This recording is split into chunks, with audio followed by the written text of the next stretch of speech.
ദൈവത്തിൻ്റെ അതിപരിശുദ്ധമായ നാമം വാഴ്ത്തപ്പെടുമാറാകട്ടെ. കർത്താവിൽ പ്രിയ സഹോദരി സഹോദരന്മാരെ, എല്ലാവർക്കും യേശുക്രിസ്തുവിൻ്റെ നാമത്തിലുള്ള സ്നേഹവന്ദനം.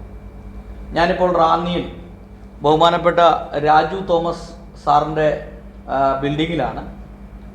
ഇന്ന് സാറിൻ്റെ ഒരു അനുഭവ സാക്ഷ്യം അത് മറ്റുള്ളവർ അറിയണം എന്ന് ഞാൻ ആത്മാർത്ഥമായിട്ട് ആഗ്രഹിക്കുന്നു.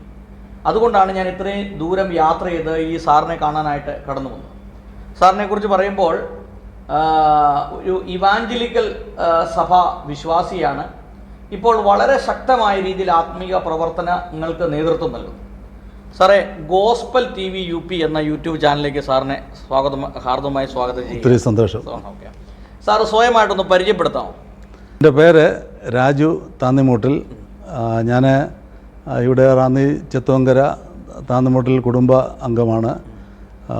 സാറിന് ഇപ്പോൾ ഇവിടെ ഒരു കൂട്ടായ്മ ഉണ്ടല്ലോ, ഒരു മീറ്റിംഗ് എല്ലാ ചൊവ്വാഴ്ച ഒരു മീറ്റിംഗ് നടത്തുന്നുണ്ടല്ലോ, അത് ഏത് സഭയുമായിട്ട് ബന്ധപ്പെട്ട മീറ്റിംഗാണ്? അത് ഒരു ഇൻ്റർ ഡിനോമിനേഷണൽ എന്ന് പറഞ്ഞാൽ ഐക്യ ക്രിസ്തീയ കൂട്ടായ്മ, എല്ലാ സഭാവിഭാഗങ്ങളും ചേർന്ന് കടന്നു വരുന്ന ഒരു കൂട്ടായ്മ. അങ്ങനെ റാന്നിയിൽ അങ്ങനെ ഒരു കൂട്ടായ്മ ഉള്ളതായിട്ട് എനിക്കറിയില്ലായിരുന്നു. ഞാൻ വിദേശ രാജ്യത്തെ ജീവിതത്തിന് ശേഷം നാട്ടിൽ 2017 ഏപ്രിൽ മാസമാണ് കടന്നു വരുന്നത്. വന്ന് അങ്ങനെ ഒരു കൂട്ടായ്മ സ്റ്റാർട്ട് ചെയ്യാനുള്ള പ്രേരണ ദൈവം തന്നു. അങ്ങനെ ഇവിടെ ഈ റാന്നിയിൽ തന്നെ, റാന്നിയിൽ നിന്ന് ഏതാണ്ട് 1 കിലോമീറ്റർ മാറി ഇവിടെ ഒരു പ്രാർത്ഥനാ കൂട്ടായ്മയുണ്ട്. ഈ പ്രാർത്ഥനാ കൂട്ടായ്മ എന്ന് പറഞ്ഞാൽ സഭാ വ്യത്യാസമില്ലാതെ എല്ലാ സഭക്കാരും ഇവിടെ ഈ കൂട്ടായ്മയിൽ കടന്നു വരുന്നുണ്ട്. വളരെ ശക്തമായ ഒരു കൂട്ടായ്മയാണ്. വിവിധ വിഷയങ്ങൾക്ക് വേണ്ടി പ്രാർത്ഥിക്കുന്നു. അനുഗ്രഹിക്കപ്പെട്ട ദൈവദാസന്മാർ വന്ന് ശുശ്രൂഷ ചെയ്യുന്നു. അങ്ങനെ അനുഗ്രഹിക്കപ്പെട്ട ഒരു കൂട്ടായ്മയുണ്ട്. അതിന് നേതൃത്വം കൊടുക്കുന്നത് ബഹുമാനപ്പെട്ട രാജു തോമസ് സാറാണ്. സാറേ, സാറിൻ്റെ ജീവചരിത്രം, അതായത് ജനിച്ചു വളർന്ന പശ്ചാത്തലമൊക്കെ ഒന്ന് പറയാമോ? ചെറുപ്പകാലത്ത് ഇവിടെ ജനിച്ചു വളർന്ന ഒരു ക്രിസ്തീയ പാരമ്പര്യ കുടുംബ പശ്ചാത്തലത്തിലാണ് വളർന്നത്. ചെറുപ്പകാലത്തിലെ ആത്മീയ പ്രവർത്തനങ്ങളുമായിട്ടൊക്കെ ചേർന്ന് പോകാനുള്ള ഒരു താല്പര്യം പ്രത്യേകിച്ച് പ്രിയ മാതാവിൻ്റെ പ്രാർത്ഥനയുടെ സഹായത്താൽ ഉണ്ടായിരുന്നു. എന്നാൽ പിന്നീട് വീട്ടിലെ പിതാവും മാതാവും ഞങ്ങൾ 5 സഹോദരങ്ങളായിരുന്നു. 3 സഹോദരിമാരും ഒരു സഹോദരനും, അങ്ങനെ 5 പേരായിരുന്നു ഞങ്ങൾ. പിതാവും മാതാവും ഇപ്പോൾ കർത്തൃസന്നിധിയിലേക്ക് ചേർക്കപ്പെട്ടു. ഇപ്പോൾ ഞങ്ങൾ സഹോദരങ്ങളുണ്ട്. 3 പെൺമക്കളും അതുപോലെ തന്നെ 2 ആൺമക്കളും. അച്ഛനും അമ്മയൊക്കെ ഈ ഇവാഞ്ചലിക്കൽ സഭ വിശ്വാസത്തിലായിരുന്നു. 1961 ഇവാഞ്ചലിക്കൽ സഭ സ്റ്റാർട്ട് ചെയ്യുന്നത്. അതിനു മുമ്പ് വരെയും മർത്തമാ സഭയുടെ സജീവ അംഗങ്ങളായിരുന്നു. ഈ സഭ സ്റ്റാർട്ട് ചെയ്യുന്ന സമയത്ത് എൻ്റെ പിതാവും പിതാവിൻ്റെ ഒരു അനുജനും 2 പെങ്ങന്മാരും, അങ്ങനെ ഞങ്ങളുടെ കുടുംബത്തിൽ നിന്ന് വലിയൊരു കുടുംബമാണ് ഞങ്ങളുടെ കുടുംബം എന്ന് പറയുന്നത്. താന്നിമൂട്ടിൽ കുടുംബം ഒരു റാന്നിയിലെ ഒരു പുരാതന കുടുംബമാണ്. അതിൽ ഞങ്ങൾ 4 പേര് മാത്രമേ അന്ന് ഇവാഞ്ചലിക്കൽ ചർച്ചിൽ ചേർന്നുള്ളൂ. ബാക്കിയുള്ള എല്ലാവരും ഇപ്പോഴും വർത്തമാന സഭയിലെ വിധങ്ങളാലുള്ള സ്ഥലങ്ങളിലായിരിക്കുന്നു. ഓക്കെ, അപ്പോൾ സാറിൻ്റെ പിന്നെ ബാല്യകാലമൊക്കെ എവിടെയാണ്? വിദ്യാഭ്യാസവും കാര്യങ്ങളൊക്കെ? ബാല്യകാലം പ്രൈമറി സ്കൂളും അതുപോലെ അതിനുശേഷമുള്ള ഹൈസ്കൂളും വിദ്യാഭ്യാസം എല്ലാം റാന്നിയിൽ തന്നെയാണ് ചെയ്തത്. പഠിക്കുന്ന സമയങ്ങളിലൊക്കെ എൻ്റെ മാതാവ് വളരെ ഒരു പ്രാർത്ഥനാ ജീവിതം നയിച്ചിരുന്ന ഒരു വ്യക്തിയായിരുന്നു. അപ്പോൾ ചെറുപ്പകാലങ്ങളിൽ ഇവിടെ അനേക ഉണർവ് യോഗങ്ങളും അതുപോലെയുള്ള കൂട്ടങ്ങളൊക്കെ നടക്കുമ്പോൾ മാതാവ് പോകുന്നുണ്ട്. കൂട്ടത്തിൽ ഞാനും കൂടെ പോകുമായിരുന്നു. എനിക്ക് ചെറുപ്പത്തിൽ നല്ല താല്പര്യമായിരുന്നു ഇങ്ങനെ ആരാധനകൾക്കും മീറ്റിങ്ങിനൊക്കെ പങ്കെടുക്കുന്നത്. കൂടാതെ ചെറുപ്പത്തിലെ വീട്ടിലെ കർശനമായിട്ടുള്ള നിബന്ധനയുണ്ടായിരുന്നു. എല്ലാ ഞായറാഴ്ചകളിലും സൺഡേ സ്കൂള് അറ്റൻഡ് ചെയ്യണം. അതുപോലെ VBSൻ്റെ സമയത്ത് VBS, അതുപോലെ തന്നെ യൂത്തിൻ്റെ ആ പ്രായമായപ്പോൾ യുവജന സഖ്യം, അങ്ങനെയുള്ള എല്ലാ കാര്യങ്ങൾക്കും സംബന്ധിക്കണമെന്നുള്ളത് വീട്ടിലെ വലിയൊരു നിർബന്ധമായിരുന്നു. എന്നാൽ പിൽക്കാലത്ത് പഠന സമയത്ത് മുന്നോട്ട് കടന്നു പോകുമ്പോൾ എനിക്ക് തോന്നുന്നത് കോളേജ് വിദ്യാഭ്യാസമൊക്കെ ആരംഭിക്കുന്ന സമയത്ത് നല്ല കൂട്ടുകെട്ടുമൊക്കെ കടന്നു വന്നപ്പോൾ ചില ദുസ്വഭാവങ്ങൾ കൂട്ടുകാരുടെ പ്രേരണയാലാണ് ആദ്യമൊക്കെ കടന്നു വന്നത്. അങ്ങനെ അല്പം പുകവലി ആദ്യം തുടങ്ങി. അതിനുശേഷം ചെറിയ തോതിൽ മദ്യപാനത്തിലേക്കും വഴുതി വീണു. ആദ്യത്തെ 2 വർഷത്തെ പ്രീഡിഗ്രി വിദ്യാഭ്യാസം റാന്നി സെൻറ് തോമസ് കോളേജിലും അതിനുശേഷം ബികോമിന് 3 വർഷം സെൻറ് തോമസ് കോളേജ് കോഴഞ്ചേരിയിലായിരുന്നു പഠിച്ചിരുന്നത്. അപ്പോൾ കോഴഞ്ചേരിയിൽ പഠിക്കുന്ന സമയത്ത് ഭവനത്തിൽ നിന്ന് അല്പം കൂടെ ദൂരത്തിലുള്ള സ്ഥലമായതുകൊണ്ട് മാതാപിതാക്കളുടെ കൺവട്ടത്തിൽ നിന്ന് അല്പം ദൂരത്തിലായതുകൊണ്ട് കുറച്ചുകൂടെ സ്വാതന്ത്ര്യം കിട്ടി. ആ കിട്ടിയ സ്വാതന്ത്ര്യം ശരിക്കും ഉപയോഗിക്കുകയും ചെയ്തു. അങ്ങനെ എന്നാൽ ഇങ്ങനെ ഉഴപ്പുള്ള പഠിത്തമായിരുന്നെങ്കിലും ക്ലാസ്സുകളിലൊക്കെ നല്ല വിജയം നേടാനായിട്ട് ദൈവം സഹായിച്ചു. അത് ഞങ്ങളുടെ നല്ല മികവായിരുന്നു. ഞങ്ങളുടെ വീട്ടിലുള്ള ഞങ്ങൾ 5 പേരും എല്ലാവരും പഠിക്കുമായിരുന്നു. ചെറുപ്പ സമയങ്ങളിൽ സാമ്പത്തികമായിട്ട് അത്ര വലിയ ഉന്നതമായിട്ടുള്ള അനുഭവത്തിലായിരുന്നില്ല. കാരണം പിതാവിൻ്റെ പിതാവ് അല്ലെങ്കിൽ എൻ്റെ വലിയപ്പച്ചൻ എൻ്റെ പിതാവിൻ്റെ ചെറുപ്രായത്തിലെ മരണപ്പെട്ടു. അപ്പം കുടുംബത്തിലുള്ള മറ്റ് സഹോദരങ്ങളെയും ഒക്കെ വളർത്തി അവർക്ക് വേണ്ടതായിട്ടുള്ള ജോലിയും അവരുടെ വിവാഹമൊക്കെ നടത്തുന്ന സംബന്ധമായിട്ട് ഞാൻ മനസ്സിലാക്കിയത് എൻ്റെ പിതാവ് 4ാം ക്ലാസ് പഠനത്തിന് ശേഷം വിദ്യാഭ്യാസം നിർത്തേണ്ടതായിട്ട് കുടുംബത്തിൻ്റെ ഭാരിച്ച ചുമതല ഏറ്റവും മൂത്ത വ്യക്തി എന്നുള്ള രീതിയിൽ എടുക്കേണ്ടതായിട്ട് വന്നു.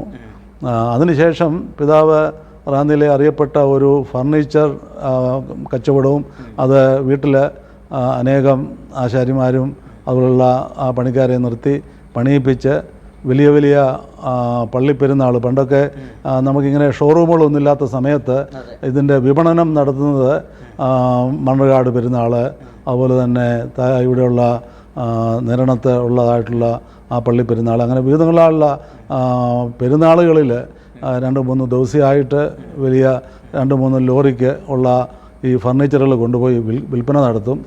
വിൽപ്പന നടത്തി നല്ല വരുമാനമൊക്കെ ഉണ്ട്. എന്നാൽ പിതാവ് ചെറുപ്പത്തിലെ ഇങ്ങനെ ഒരു പിതാവിൻ്റെ പിതാവ് ഇല്ലാതിരുന്നത് കൊണ്ട് ആ ഒരു ശിക്ഷണത്തിൻ്റേതായിട്ടുള്ള കുറവാണോ എന്താ, അതോ കൂട്ടുകാരുടെ പ്രേരണയാണോ, നല്ല തികഞ്ഞ ഒരു മദ്യപാനിയായിരുന്നു. അപ്പോൾ അതുകൊണ്ട് ഈ ഇത്രയും നല്ല ബിസിനസ് ഉണ്ടെങ്കിലും തിരിച്ചു വരുമ്പോൾ ഇതെല്ലാം അടിച്ചു പൊളിച്ച് കളഞ്ഞതിന് ശേഷം വീണ്ടും ഒന്നേന്ന് തുടങ്ങേണ്ട ആ ഒരു സാഹചര്യമാണ് അന്ന് കടന്നു വന്നത്. അങ്ങനെ പിതാവ് മദ്യപാനി ആയതുകൊണ്ട് അതിൻ്റേതായിട്ടുള്ള ഒരുപാട് അതിൻ്റേതായിട്ടുള്ള തിക്തഫലങ്ങളുണ്ട്. കാരണം നമുക്ക് സാമ്പത്തികമായിട്ട് അല്പം കുടുംബത്തിലുള്ള മറ്റുള്ളവർ എല്ലാവരും നല്ല സാമ്പത്തിക നിലവാരത്തിലായിരുന്ന സമയത്ത് സാമ്പത്തികമായിട്ട് അല്പം ബുദ്ധിമുട്ടുണ്ടായിരുന്നു. എന്നാൽ പിതാവിന് ഒരു നിർബന്ധം ഉണ്ടായിരുന്നു, കുഞ്ഞുങ്ങളെല്ലാം നല്ലപോലെ പഠിക്കണം, എല്ലാവരെയും അവർക്ക് ആവശ്യമായുള്ള വിദ്യാഭ്യാസം എല്ലാവർക്കും കൊടുത്ത് അതുകൊണ്ട് എല്ലാവരും ഉന്നതമായുള്ള ജോലി ലഭിക്കുവാനായിട്ടിടയായി. മൂത്ത മകള് ഒരു ഹൈസ്കൂൾ അധ്യാപികയായിട്ട് റിട്ടയർ ചെയ്യാനായിട്ട് കഴിഞ്ഞു. രണ്ടാമത്തെ മകള് റെയിൽവേ ഹോസ്പിറ്റലിലെ മെയ്ട്രനായിട്ടാണ് റിട്ടയർ ആയത്. മൂന്നാമത്തെ എൻ്റെ മൂത്ത സഹോദരൻ ഫെഡറൽ ബാങ്കിലെ ഒരു ഉദ്യോഗസ്ഥനായിട്ട് റിട്ടയർ ആകാനായിട്ട് കഴിഞ്ഞു. എനിക്കാണെങ്കിലും അന്നത്തെ രീതിയിൽ കോളേജിൽ അയക്കാനുള്ള പ്രയാസം ഉണ്ടായിരുന്ന സമയത്തും കോളേജിൽ വിട്ടതിൻ്റെ അതുകൊണ്ട് ബികോം വരെ പഠിക്കുവാനായിട്ടും ബികോം പഠനത്തിന് ശേഷം ബോംബെയിൽ കടന്നുപോയി അവിടെ ജോലി പ്രാരംഭമായിട്ട് ലഭിച്ചു. അതിനുശേഷം 1981 ഗൾഫിൽ സൗദി അറേബ്യയിൽ ജോലിക്കായിട്ട് കടന്നു പോകാനായിട്ട് സഹായിച്ചു. എൻ്റെ ഇളയ സഹോദരി ബയോകെമിസ്ട്രിയിലെ ഡോക്ടറേറ്റ് എടുത്ത് കോട്ടയത്തുള്ള റബ്ബർ ബോർഡിൽ ഒരു ഉന്നത ഉദ്യോഗസ്ഥയായിട്ട് ജോയിൻ ചെയ്ത് അവിടുത്തെ സയൻറ്റിസ്റ്റായിട്ട് ഏതാനും വർഷങ്ങൾക്ക് മുമ്പാണ് സഹോദരി റിട്ടയർ ആയത്. അങ്ങനെ എല്ലാവർക്കും നല്ല മികച്ച വിദ്യാഭ്യാസം തരുവാനായിട്ട് മാതാപിതാക്കൾ ഒത്തിരി കഷ്ടപ്പെട്ടു. അപ്പോൾ സാർ ഈ വിദേശ രാജ്യങ്ങളിലേക്ക് കടന്നുപോയത് ഏത് കാലഘട്ടത്തിലാണ്? ഞാൻ 1977 ഡിഗ്രി ബികോം കംപ്ലീറ്റ് ചെയ്ത് കഴിഞ്ഞപ്പോൾ അന്നത്തെ സാഹചര്യത്തിൽ തുടർ പഠനം എന്ന് പറയുന്നത് എംകോം പഠനമാണ്. എംകോം പഠനം റാന്നിയിലോ കോഴഞ്ചേരിയിലോ പത്തനംതിട്ടയോ തിരുവല്ലയോ അങ്ങനെ സമീപ പ്രദേശങ്ങളെങ്ങുമില്ല. അടുത്തുള്ളത് ചങ്ങനാശ്ശേരിയാണ്. കിട്ടുമോ ഇല്ലയോ എന്നറിയത്തില്ല, ചിലപ്പം കിട്ടാൻ സാധ്യതയുണ്ട്. എന്നാലും ബികോമിന് ശേഷം ആ സമയങ്ങളിൽ അനേകരെ ഗൾഫിലേക്ക് പോകുന്ന ഒരു അനുഭവം ഉണ്ടായിരുന്നതുകൊണ്ട് എനിക്കും ഗൾഫിൽ പോയാൽ കൊള്ളാമെന്നുള്ള താല്പര്യം വെച്ച് പഠനം ഇവിടെ വെച്ച് അവസാനിപ്പിക്കണം. എന്നാൽ മാതാപിതാക്കൾ അല്ലെങ്കിൽ സഹോദരങ്ങൾ അതിന് സമ്മതിക്കാതിരുന്നത് കൊണ്ട് ഞാൻ ഒരു രീതിയിൽ വീട്ടിൽ പറഞ്ഞ് ബോംബെയിൽ ജോലി കിട്ടുമെന്നുള്ളത് നോക്കട്ടെ എന്ന് പറഞ്ഞ് എൻ്റെ ഒരു സഹോദരൻ ഒരു ബാല്യകാല സുഹൃത്തുമായിട്ട് ഞങ്ങൾ ഒരുമിച്ച് ബോംബെയിൽ പോയി. അവിടെ ഒരു ജോലി കിട്ടി. അങ്ങനെ അവിടെ വെച്ച് പാസ്പോർട്ടൊക്കെ എടുത്ത് 81 സൗദിയിലേക്ക് പോകാനായിട്ടിടയായി. എന്നാലും അപ്പോൾ സാർ ഈ പിന്നെ ബോംബെയിൽ ചെന്നതിന് ശേഷം ആത്മീക ജീവിതമായി എങ്ങനെയായിരുന്നു? ഞാൻ ഓർപ്പിച്ചല്ലോ, ഒരു പാരമ്പര്യ ക്രിസ്തീയ കുടുംബത്തിൽ ജനിച്ചു വളർത്തപ്പെട്ടതിൻ്റെ ആത്മീയ പശ്ചാത്തലം ചെറുപ്പത്തിലേ ഉണ്ടായിരുന്നു. കൂട്ടായ്മകളിൽ പോവുകയും സജീവമായിട്ട് പള്ളിയാരാധനകളിൽ പങ്കെടുക്കുകയൊക്കെ ചെയ്യുന്ന അതിൻ്റെ ആ വെളിച്ചത്തിൽ ദൈവവചനവുമായിട്ട് നല്ല ബന്ധമുണ്ടായിരുന്നു. എന്നാൽ ചെറുപ്പം നമുക്ക് നല്ലപോലെ എൻജോയ് ചെയ്യാനുള്ള സമയമാണ്. കുറേ കഴിഞ്ഞിട്ടൊരു 10-60 വയസ്സിന് ശേഷം വീണ്ടും നല്ല രീതിയിൽ ജീവിക്കണം എന്നുള്ള താല്പര്യമുണ്ട്. അങ്ങനെ ലോകത്തിൻ്റേതായിട്ടുള്ള മോഹങ്ങളിലേക്ക് വഴുതിപ്പോയി. അത് കൂട്ടുകാരുടെ പ്രേരണ മൂലമാണ്. കൂടുതൽ നല്ലപോലെ മദ്യപാനം അത് കോളേജിലൊക്കെ പഠിക്കുമ്പോൾ ചെറുതായിട്ട് തുടങ്ങി. ബോംബെയിൽ എത്തുമ്പോഴാണെങ്കിൽ അല്പം ജോലിയും അതിൻ്റെ വരുമാനവും ഒക്കെ കഴിഞ്ഞപ്പോൾ കൂടുതലായിട്ട് കുടുംബത്തിൽ നിന്ന് അകന്ന് ജീവിക്കുമ്പോൾ അതിനുള്ള സാഹചര്യങ്ങൾ കൂടിക്കിട്ടി. അപ്പോൾ അങ്ങനെ നിൽക്കുകയായിരുന്നു. 1979 ഞങ്ങളുടെ ഒരു അച്ഛൻ പിന്നെ ബോംബെയിൽ ഞങ്ങളുടെ BT ഇടവകയിലെ വികാരിയായിരുന്ന അച്ഛൻ യാദൃശ്ചിക ഞാൻ താമസിക്കുന്ന വീട് എങ്ങനെയോ കണ്ടുപിടിച്ച് കടന്നു വന്ന് എന്നോട് പറഞ്ഞു, രാജു പള്ളിയിൽ വരണം. പള്ളിയുണ്ടെന്നും ആരാധനയുണ്ടെന്നൊക്കെ എനിക്കറിയാമായിരുന്നു. എന്നാലും ഞാൻ അതുമായിട്ട് ബന്ധപ്പെടാതെ ഇങ്ങനെ നിൽക്കുക. കാരണം പോയി കഴിഞ്ഞാൽ നല്ലതായിട്ട് ജീവിക്കണമല്ലോ. അപ്പം തൽക്കാലം ലോകപരമായിട്ടൊക്കെ ജീവിക്കുക, കുറേ പ്രായമായതിനു ശേഷം വീണ്ടും നല്ല രീതിയിലൊക്കെ ജീവിക്കാമെന്നുള്ളൊരു ക്രമീകരണത്തിൽ നിൽക്കുകയായിരുന്നു. എന്നാൽ അച്ഛൻ വന്ന് അച്ഛൻ്റെ ശക്തമായിട്ടുള്ള ആ ഒരു പ്രേരണ അടുത്ത ആഴ്ച മുതൽ പള്ളിയിൽ പോകാനായിട്ട് തുടങ്ങി. അങ്ങനെയും അന്നേരവും സ്വഭാവത്തിന് വലിയ വ്യത്യാസമൊന്നും വരുത്തിയില്ല. അതിന് പള്ളിയിൽ പോകും, അതിൻ്റെ കൂടെ മറ്റേതും അങ്ങനെയുള്ള രീതിയിൽ നിൽക്കുകയായിരുന്നു.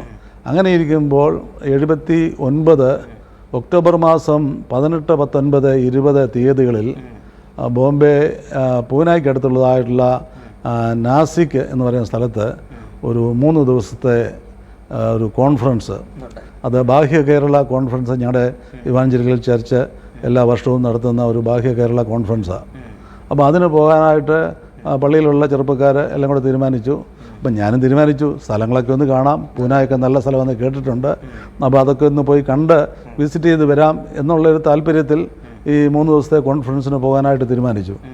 അവിടെ ചെല്ലുമ്പോഴും സിഗരറ്റൊക്കെ പോക്കറ്റിലുണ്ട്, അതിങ്ങനെ കാണാതെ ഒളിപ്പിച്ചൊക്കെ വെച്ചിരിക്കുക. ആദ്യത്തെ ദിവസത്തെ മീറ്റിംഗ് വളരെ നാട്ടിൽ നിന്ന് ഒരു KO ജോണച്ചൻ എന്ന് പറയുന്ന ഒരു ശക്തനായിട്ടുള്ള ഒരു കർത്തദാസൻ കടന്നു വന്ന് ആദ്യത്തെ ദിവസത്തെ പ്രഭാഷണം കഴിഞ്ഞു. ദൈവം സാവധാനത്തിൽ എന്നെ അവിടെ ഇടപെടാനായിട്ട് തുടങ്ങി. രണ്ടാമത്തെ ദിവസത്തെ രാവിലത്തെ വചനശുശ്രൂഷ കഴിഞ്ഞപ്പോൾ എനിക്ക് ഒരു ഗത്യന്തരമില്ലാതെ അവിടെ എഴുന്നേറ്റ് നിന്ന് എന്നെ തന്നെ റീഡെഡിക്കേറ്റ് ചെയ്യുവാനായിട്ടുള്ളൊരു സാഹചര്യം ഒരുക്കി. അങ്ങനെ അവിടെ വെച്ച് ഞാൻ തീരുമാനിച്ചു, ഇനിയുള്ള കാലം ഒരു ദൈവവേദലായിട്ട് ജീവിക്കുവാനായിട്ടൊരു തീരുമാനമെടുത്തു. അടുത്ത ദിവസം കോൺഫറൻസ് കഴിഞ്ഞ സാറിന് എത്ര വയസ്സുള്ള സമയത്താണ്? അത് 27 വയസ്സാണ്, 27 വയസ്സുള്ള സമയത്താണ്. അത് കഴിഞ്ഞിട്ട് തിരിച്ച് ബോംബെ വന്നു. അപ്പം പിന്നെ പള്ളിയുടെ സജീവമായിട്ടുള്ള പ്രവർത്തനത്തിൽ യൂസിൻ്റെ കൂടെ അന്ന് നല്ല കുറേ ചെറുപ്പക്കാർ, ഞങ്ങളൊരു 10-12 ചെറുപ്പക്കാർ ആ സമയത്തുണ്ട്. അതുകൊണ്ട് എല്ലാവരും കൂടെ ചേർന്ന് അവിടെ മീറ്റിങ്ങുകളിൽ പങ്കെടുക്കുകയും അതുപോലെ തന്നെ ആഴ്ചയിലൊരിക്കലൊരു ഭവന പ്രാർത്ഥനയും മറ്റു ദിവസങ്ങളിലെ അങ്ങനെയുള്ള എല്ലാ കാര്യത്തിനും സജീവമായിട്ട് പങ്കെടുക്കാനായിട്ട് തുടങ്ങി. അങ്ങനെ ഇരിക്കുമ്പോൾ ഡിസംബർ മാസത്തിൽ ഈ ക്രിസ്മസിന് മുമ്പായിട്ട് house to house carol singing ഉണ്ട്.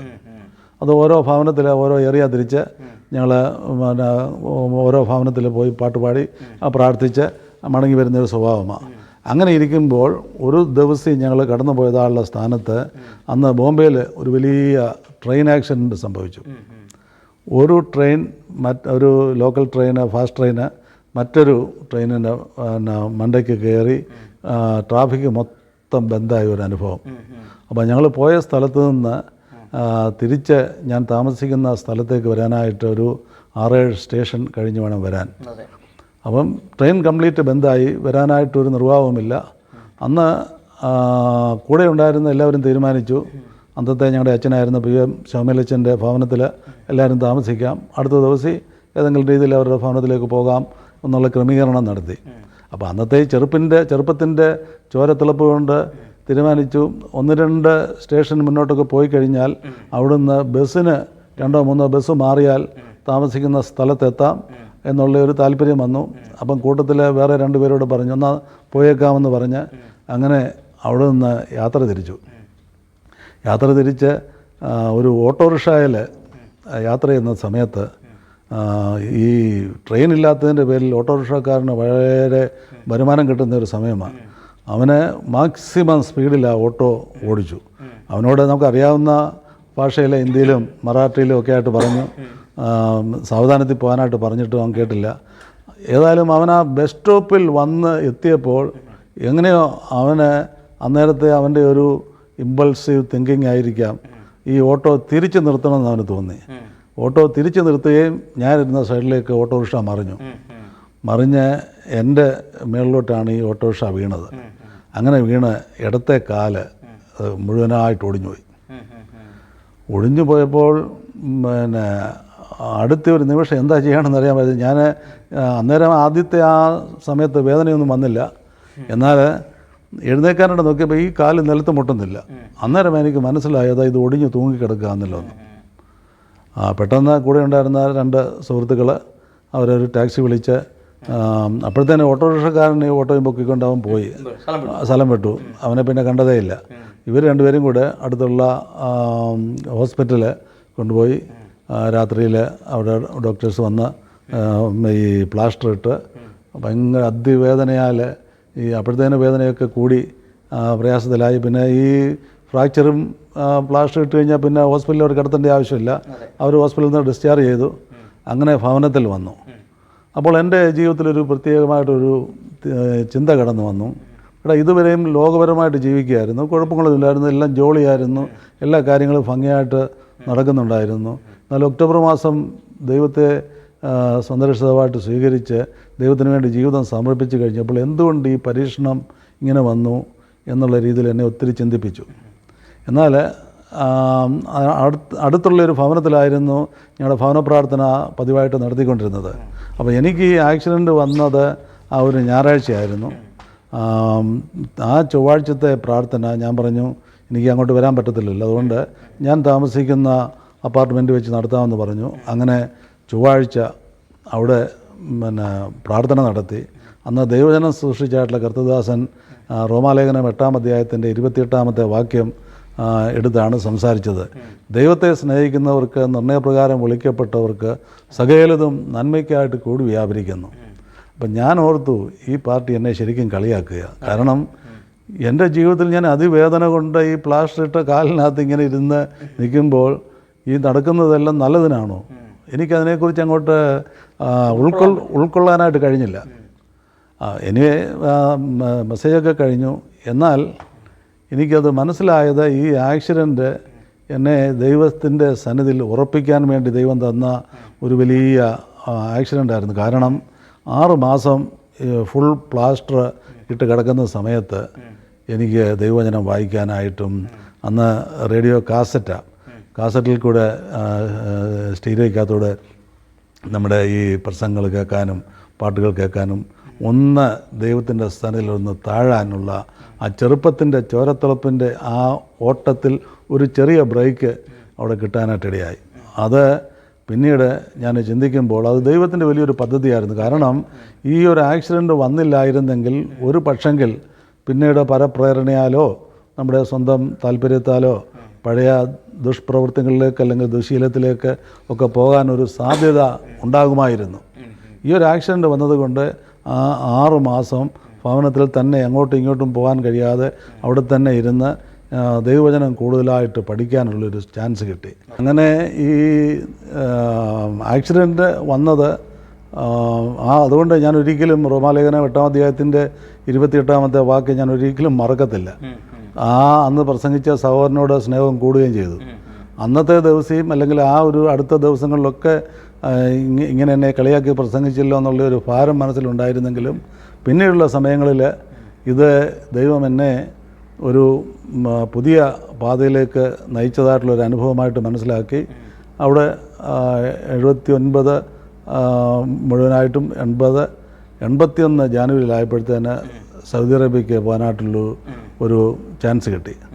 അപ്പം ഞാൻ ഓർക്കുകയായിരുന്നു, സൗദി അറേബ്യയിൽ വന്ന് കൈനിറയെ പണം കിട്ടുന്ന സമയത്ത് വീണ്ടും ദുശീലത്തിലേക്കൊക്കെ പോകാനുള്ള ചാൻസ് കിട്ടിയതിനെ അതിന് മുമ്പായിട്ട് ദൈവം ഇങ്ങനെ ഒരു അനുഭവം തന്നതിനായിട്ട് ഞാൻ ദൈവത്തെ നന്ദിയോടെ സ്തുതിക്കുക. അവിടെ എന്തായിരുന്നു സൗദി അറേബ്യയിൽ ജോലി എന്തായിരുന്നു? സൗദി അറേബ്യയിൽ ആദ്യം വന്നത് ഒരു പ്രൈവറ്റ് കമ്പനി, അവിടെ ഒരു ഫയലിംഗ് ക്ലർക്കായിട്ടാണ് ആദ്യം കൊണ്ടുവരുന്നത്. വളരെ തുച്ഛമായിട്ടുള്ള ശമ്പളവുമായിരുന്നു. എന്നാൽ എങ്ങനെയെങ്കിലും സൗദിയിൽ എത്തിപ്പെട്ടി കഴിഞ്ഞാൽ വിദ്യാഭ്യാസമൊക്കെ ഉള്ളതുകൊണ്ട് നമുക്ക് മുന്നോട്ട് പോകാമെന്നുള്ള ഒരു പ്രതീക്ഷ ഉണ്ടായിരുന്നു. അത് ഞാൻ ആ പോയ കമ്പനിയും അങ്ങനെ വലിയൊരു അവിടുത്തെ വലിയൊരു പ്രൈവറ്റ് കമ്പനി ആയിരുന്നു. നമ്മുടെ പല കൂട്ടുകാരും അവിടെ ഉണ്ടായിരുന്നു. അതൊക്കെ മനസ്സിലാക്കിയതിൻ്റെ പേരിൽ കിട്ടിയ ഓഫർ ഒന്നും നോക്കാതെ അക്സെപ്റ്റ് ചെയ്തു. കാരണം അവിടെ എത്തിപ്പെടുക എന്നുള്ളതായിരുന്നു എൻ്റെ ലക്ഷ്യം. അത് ദൈവം അനുഗ്രഹിച്ച് വന്നു. ഒരു 6-7 മാസം കഴിഞ്ഞപ്പം തന്നെ പടിപടിയായിട്ട് ദൈവം അവിടുന്ന് ഉയർത്തി. അവിടുന്ന് ഒരു ക്ലർക്കായിട്ട് ജോലി കിട്ടി. അതിനുശേഷം അവിടുത്തെ അതേ ഡിപ്പാർട്ട്മെൻറ്റിൽ തന്നെ ഒരു സെക്രട്ടറി ആയിട്ട് പ്രൊമോഷൻ കിട്ടി.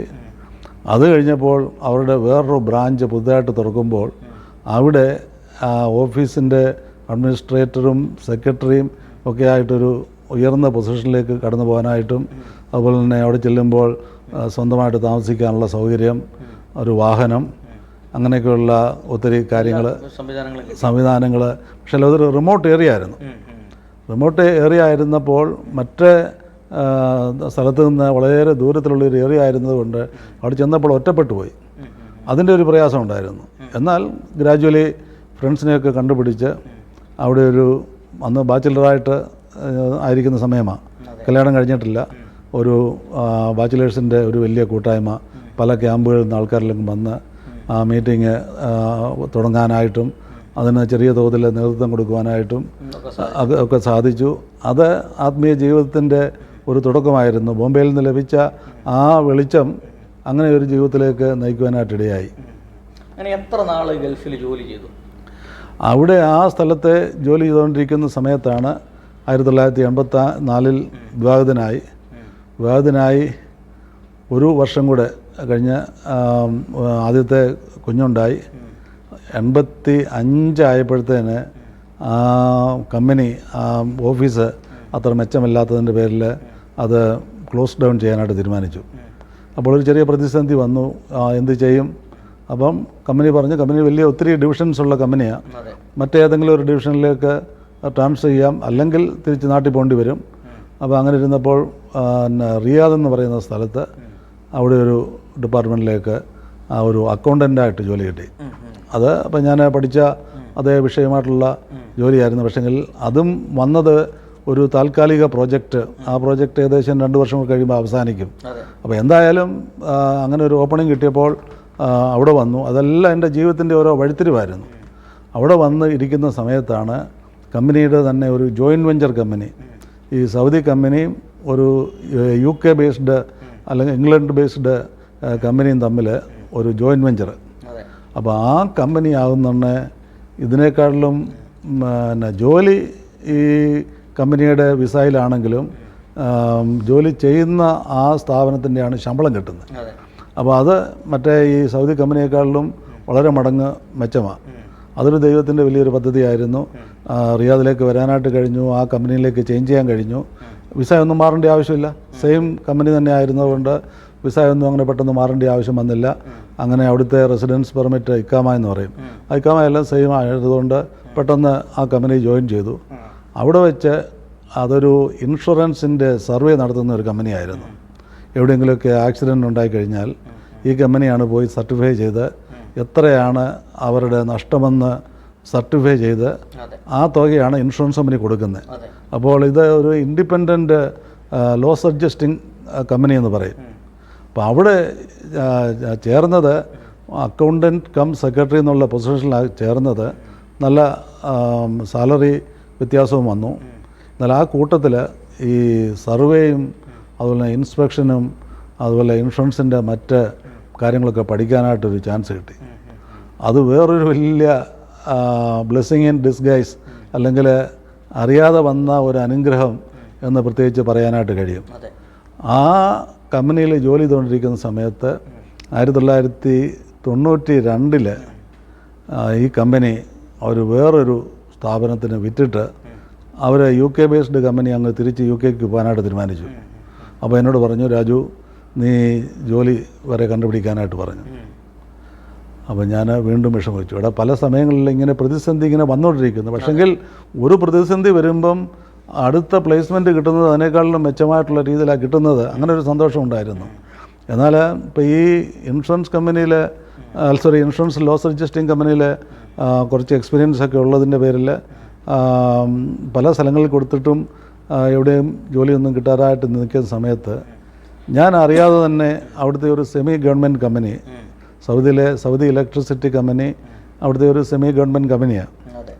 അവിടുന്ന് ഒരു ദിവസം ഒരു വ്യക്തി എന്നെ വിളിച്ച് എന്നോട് ചോദിച്ചു, are you Raju Thomas, can you come to our company for a meeting എന്ന് പറഞ്ഞു. അപ്പോൾ ഞാൻ എന്തുവാ എന്തിനു വേണ്ടിയാ ഒന്നും അറിയാൻ വയ്യാതെ ആ വ്യക്തി വിളിച്ച സ്ഥലത്തേക്ക് കടന്നു ചെന്ന് ആദ്യത്തെ ദിവസം കുറേ സമയങ്ങൾ ഓരോ കാര്യങ്ങളൊക്കെ സംസാരിച്ചു. എൻ്റെ ജോലിയെക്കുറിച്ചും എന്താണ് ഇതുവരെയുള്ള എക്സ്പീരിയൻസും ഒക്കെ സംസാരിച്ചു. എന്നിട്ടും എന്തിനു വേണ്ടിയാണ് വിളിച്ചതെന്നോ മറ്റൊന്നും പറയുന്നില്ല. അപ്പം ഞാനിങ്ങനെ ജോലിയില്ലാതെ നിൽക്കുക ആയതുകൊണ്ട് എൻ്റെ മനസ്സിലുണ്ട് ചിലപ്പോൾ എന്തെങ്കിലും അതേയുള്ള ഒരു കാര്യമായിരിക്കും എന്ന് പ്രതീക്ഷിച്ചു. എന്നാൽ ഞാൻ അവിടെ അപ്ലൈ ചെയ്തിട്ടില്ല. അവിടെ എന്തെങ്കിലും ഓപ്പണിംഗ് ഉണ്ടെന്ന് എനിക്കറിയത്തില്ല. ഒരു വലിയ സർപ്രൈസ് എന്നുള്ള രീതിയിൽ ഇങ്ങനെ ഇരിക്കുകയായിരുന്നു. എന്നോട് പറഞ്ഞതെല്ലാം കഴിഞ്ഞപ്പോൾ ഏകദേശം ഒരു മണിക്കൂർ 1.5 മണിക്കൂറിൻ്റെ മീറ്റിംഗ് കഴിഞ്ഞതിന് ശേഷം പറഞ്ഞു, രാജു അടുത്ത ബുധനാഴ്ച രാജു ഒന്നുകൂടെ വരണം, ഞങ്ങൾക്കൊരു മീറ്റിംഗ് കൂടെ വേണമെന്ന് പറഞ്ഞു. ഞാൻ ഉദ്ദേശിച്ചത് നമുക്ക് നഷ്ടപ്പെടാനൊന്നുമില്ല. അടുത്ത ബുധനാഴ്ച വീണ്ടും അവർ പറഞ്ഞ സമയത്ത് അവിടെ എത്തിയപ്പോഴാണ് എന്നോട് പറഞ്ഞത്, ഞങ്ങളുടെ ഈ കമ്പനിയുടെ അസറ്റ്സ് എല്ലാം ഇൻഷുർ ചെയ്യുന്നുണ്ട്. അസറ്റ്സ് ഇൻഷുർ ചെയ്യുന്ന പറഞ്ഞാൽ അവിടുത്തെ ജനറേറ്റർ, ട്രാൻസ്ഫോമറൊക്കെ എന്ന് പറഞ്ഞാൽ ബില്യൺസിൻ്റെ വിലപിടിപ്പുള്ളതായിട്ടുള്ള അസറ്റ്സാണ്. അതിനൊരു എക്സ്പ്ലോഷനോ അല്ലെങ്കിൽ ഏതെങ്കിലും രീതിയിലൊരു ബ്രേക്ക് ഡൗണോ ഒക്കെ ഉണ്ടായിക്കഴിഞ്ഞാൽ ഭീമമായ നഷ്ടമാണ്. അപ്പോൾ അത് ഇൻഷുർ ചെയ്ത് കമ്പനിക്കാർ അതിൻ്റെ കോമ്പൻസേഷൻ കൊടുക്കും. അപ്പോൾ അങ്ങനെ ഞങ്ങളുടെ അസറ്റ്സൊക്കെ ഇൻഷുർ ചെയ്തുകൊണ്ടിരുന്ന വ്യക്തി ഒരു ഫിലിപ്പൈൻ സ്വദേശിയായിരുന്നു. അദ്ദേഹം എമർജൻസി ലീവിനായിട്ട് നാട്ടിൽ പോയി തിരിച്ചു വന്നിട്ടില്ല. ഞങ്ങൾക്ക് ഇൻഷുറൻസിൻ്റെ ഒരു സ്പെഷ്യലിസ്റ്റിനെ വേണം. അപ്പോൾ അങ്ങനെ രാജുവിൻ്റെ പേര് ആരോ തന്നു. ആരാന്ന് അവർ ഇതുവരെയും ഇപ്പോഴും എനിക്കൊരു മിസ്റ്ററിയാണ്. ആരെൻ്റെ പേര് കൊടുത്തു, എൻ്റെ പേരെങ്ങനെ അവർക്ക് പിടികിട്ടി എന്നുള്ളതൊക്കെ ഇപ്പോഴും ഒരു വലിയ ഒരു മിറക്കിളായിട്ട് തന്നെ ഇപ്പോഴും നിൽക്കുക. ഏതായാലും എന്നോട് പറഞ്ഞു, അങ്ങനെ ഒരാളിനെ ഞങ്ങൾ നോക്കിയിരിക്കുമ്പോഴാണ് രാജുവിനെക്കുറിച്ച് മനസ്സിലായി. രാജുവിൻ്റെ എക്സ്പീരിയൻസൊക്കെ മനസ്സിലാക്കാൻ ആയിരുന്നു ആദ്യത്തെ മീറ്റിംഗ്. രാജുവിനെ ഞങ്ങൾക്ക് ഇഷ്ടപ്പെട്ടു. അതുകൊണ്ട് ഞങ്ങളുടെ വൈസ് പ്രസിഡൻറ്റിൻ്റെ അടുത്തോട്ട് രാജുവിനെ കൊണ്ടുപോകാം എന്നും പറഞ്ഞ മാനേജരും ഞാനും കൂടെ ചേർന്ന് വൈസ് പ്രസിഡൻ്റ് അടുത്ത് ചെന്നു. അപ്പോൾ വൈസ് പ്രസിഡൻറ്റ് എന്നോട് 2-3 ചോദ്യങ്ങളെ ചോദിച്ചുള്ളൂ. ഇത്രയും വലിയൊരു കമ്പനിയുടെ ഭീമമായ വിലപിടിപ്പുള്ള അസറ്റ്സ് ഇൻഷുർ ചെയ്യാനായിട്ട് ഉള്ള ഒരാളിനെ ഞങ്ങൾ നോക്കുന്നത്, രാജുവിന് ആ ജോലി ചെയ്യാമോ?